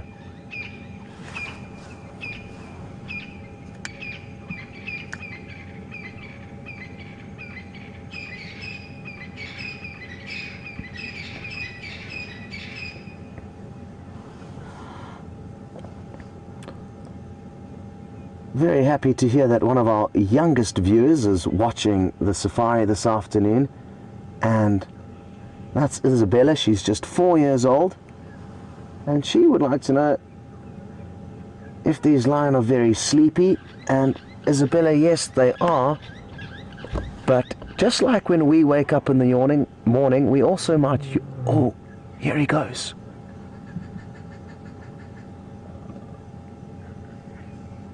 Another little call. But just like when we wake up in the morning, Isabella, it takes some time before we thinking clearly and moving at full speed. And this is kind of like the morning for the lion. Their day really starts at the opposite time to us. It's as darkness falls, and they're busy about to start almost a new day. So they've been sleeping all day and are still feeling a bit sleepy, but I think slowly we're going to start to see them a lot more lively and alert. And I'm hoping, like you've seen, he's just started doing 1 or 2 little calls, and let's just hope that he continues into a full-scale roar. It's been a long time since I've been nearby big male lions roaring, and it's something that I love to share with everyone.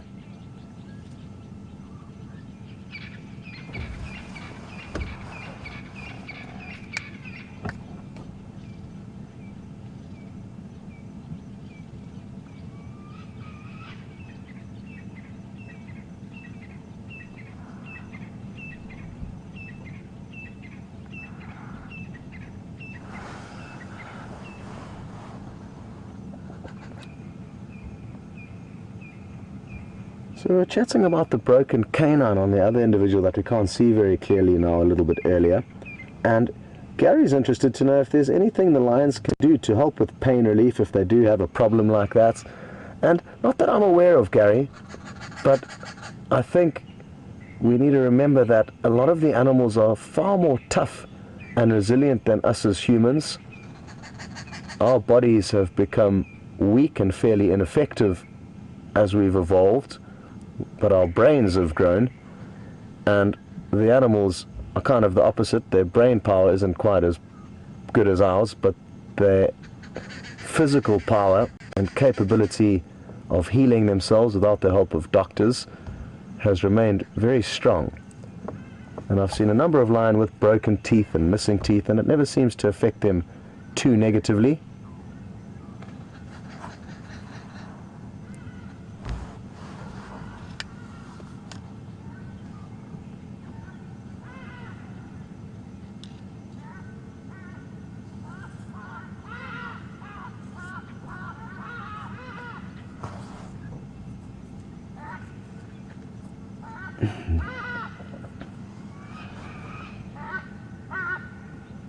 Now, one thing that they could have heard earlier to the south, which has caught their attention, may be the audio of the Birmingham Boys, the coalition of 5 young males. And Mavis has just sent through an interesting question asking, have they actually, the Birmingham Boys, ever been in a fight with other males? Because it's easy for 5 youngsters to bully the older, weaker Matimbas, but it's often the bullies who get taught a lesson when they come up against equal competition. And you're entirely correct, Mavis, I couldn't agree more. And no one's actually seen any physical confrontation where the Birminghams have got a hold of any other males or been in a full-blown battle with them. So there's no confirmation that that has in fact happened. I'm guessing it would have. But it will, like I say, be interesting to see what does unfold when these males do eventually have a clash and we're around to share it with all of you. And I guess that would be first prize, but even if it does happen in a surrounding property where other guides get footage or photos and just a little bit more insight into how powerful or dominant either of these coalitions are. A lot of the time in wildlife and in nature, animals will think twice before getting into a full-blown confrontation, and a lot of the initial debates or arguments are over vocal wavelengths and not physical ones. So they'll vocally communicate and size one another up visually, pacing up and down next to one another, but not necessarily commit to a physical battle. And that could have been happening with the Birmingham Boys up till date, so maybe they haven't been in a full tussle yet. But that time is coming, it has to come. There's only so much arguing that can be done between the male lions before eventually a physical confrontation will settle the scores and work out who is in fact the dominant ones.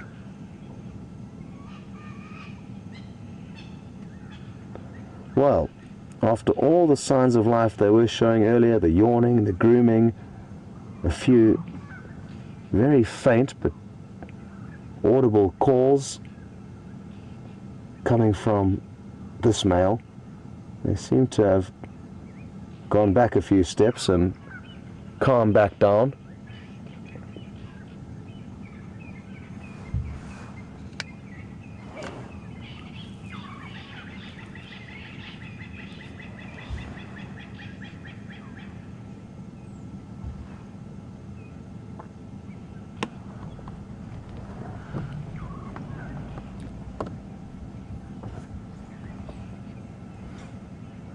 Interesting question through from Doug, and one that I haven't thought of yet, and that is whether or not any of the Mapocho coalition, it's a coalition that is no longer around, they were overthrown by the Majingaline coalition, which is to the south of us.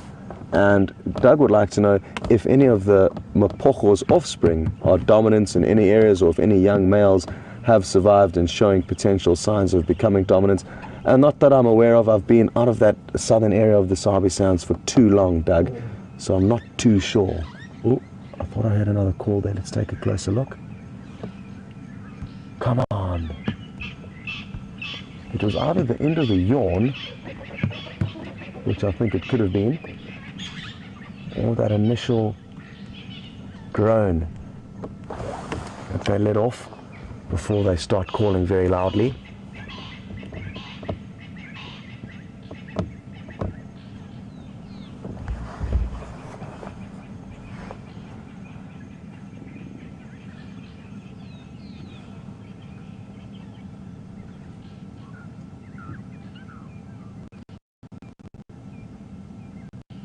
He's thinking about something here.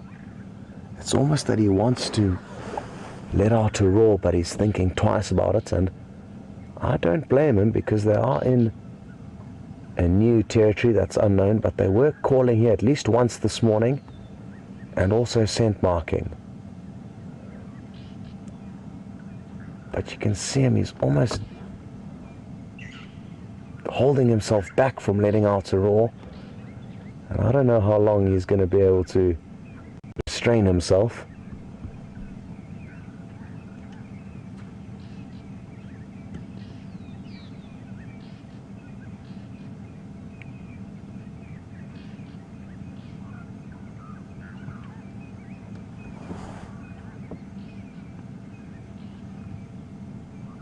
I don't know if my mind's playing tricks on me, or if I can hear other lions calling off in the distance. It's probably just my mind playing tricks on me, like I said. But he's listening very intently to the south and to the east, which is where the initial audio came from that got them up and yawning and cleaning themselves earlier.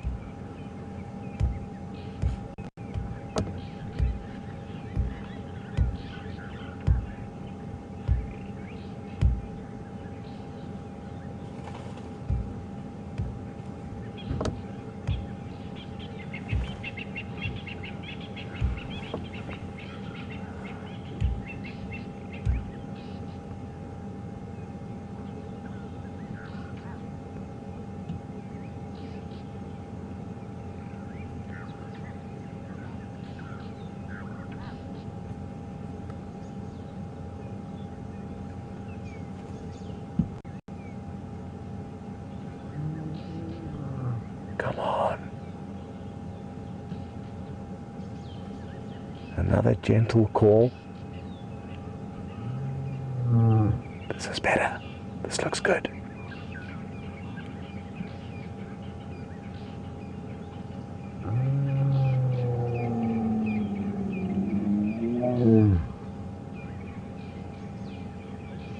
Come on.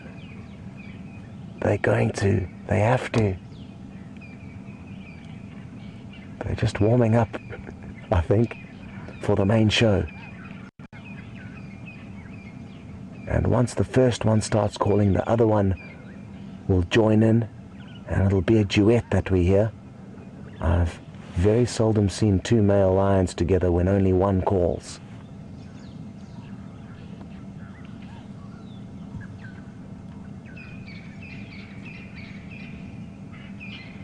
Oh.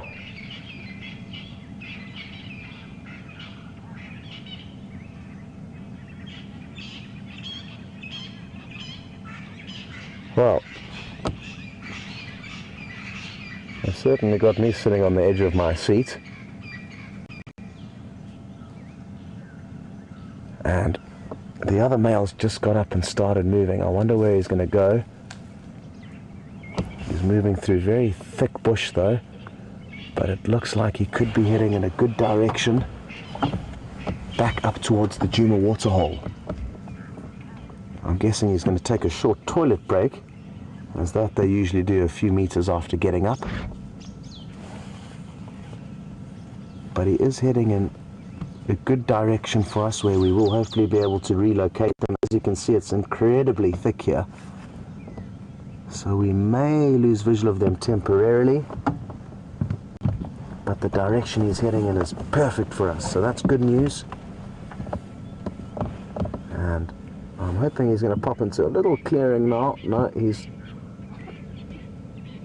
going deep into some thick bush,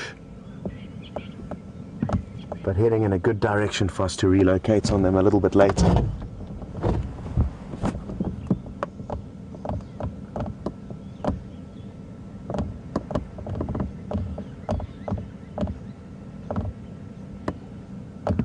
He's somewhere in that grey blur. You can just faintly make out his mane. Look at how awesome that is. Well done, Jandre. Some very good camera work there. And wasn't that a spooky glimpse through the grey foreground? So he was the more nervous of the two males that got up initially, and the more relaxed one, who was the one that was actually the one doing the majority of those initial little calls, is still over here. So let's keep an eye on him, and hopefully he's going to call properly now. He incorporates a bit of a roar into his yawn there that he's just completed, and I think he's just about ready to let out a proper roar now. Come on.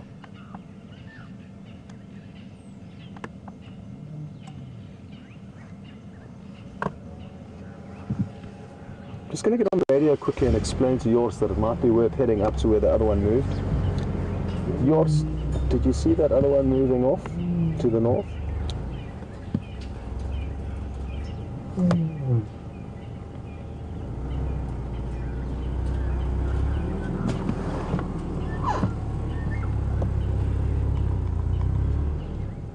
So a soft little call there, nothing full blown, but certainly prospects are looking good, and I'm guessing he's going to follow the trail of where this other male has gone. There you can see this injury on the back left leg, and this is how we first saw him this morning. So it doesn't look good at all, but he's just going to stretch it out. And you'll notice as he continues to move a little bit more that that limp almost fades away into something very, very slight. And it's not uncommon for animals with injuries to really show that injury as they get active and start moving.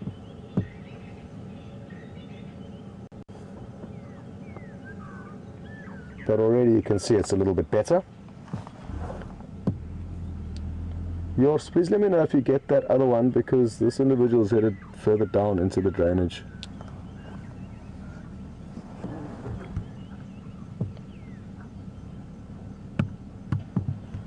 So, ever so slightly they have got different plans, but I'm guessing after this individual's toilet break, he will hopefully follow the other individual. Another call there.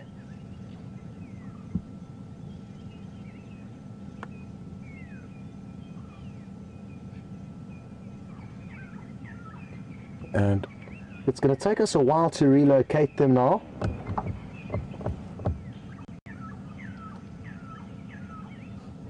So I'm not sure if we're maybe going to send you across to the fireside chat for a quick update as to how they're doing there, or if you're going to stay with us. But either way, we've got really good options this evening. Fireside chat one side, and two male lions that have just got active over here.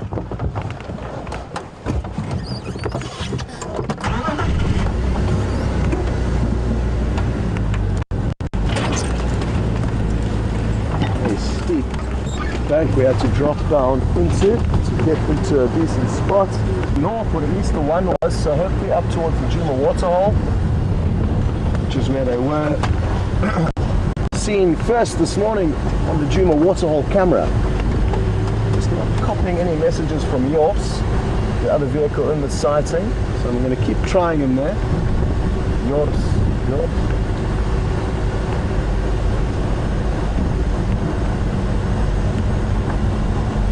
Just to let you know, the other one headed down into the drainage initially.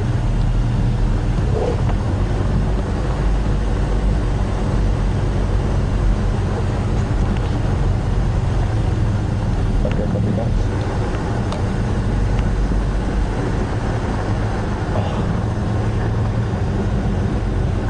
other individuals just slunk off to our right here. We're going to keep creeping ahead and try and work out what they do. Thanks, Yoss. It looks like he's going to meet up with the other individual. We will get a brief glimpse of him now, though, as he stares back at us.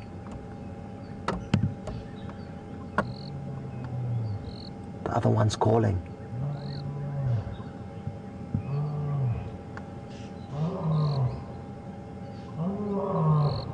I think this one's going to join in on the call.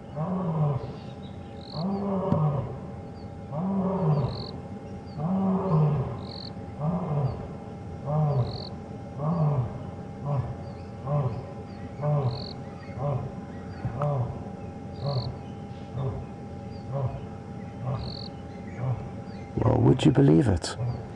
Like I said earlier, I've never seen two male lions together where one calls and the other doesn't.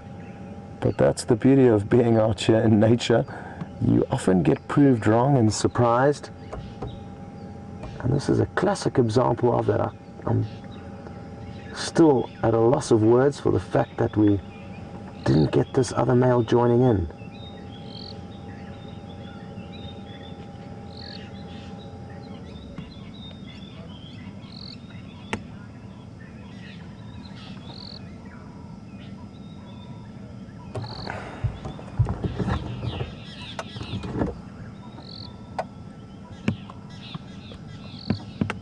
I'm torn as to what to do now.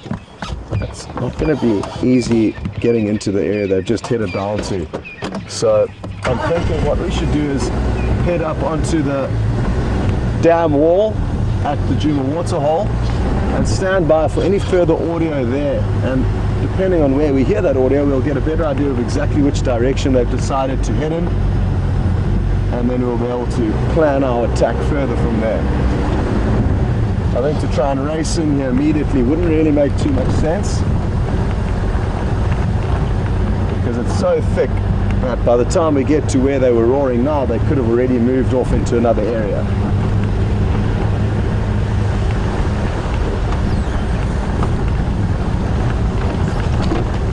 At least we did get to hear a little bit of a roar. I'm sure you would have picked that up faintly. But let's hope we get a little bit closer by and both of them join in on the next call. They were both certainly calling this morning, that I can assure you. It wasn't just the one. You can quite easily hear when 2 or 3 or more individuals are calling. It can sometimes be a little bit tricky working out whether it's 3 or 4 or 5. Little scrub air running off along the road there.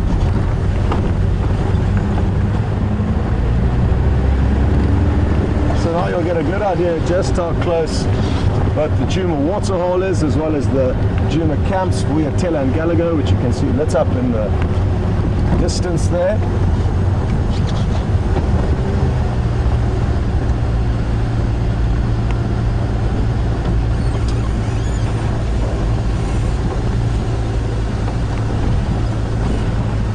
Okay, well, while we try and work out where the lions have gone, you guys are going to have the joy of sitting around a fire with James and Brent and Jamie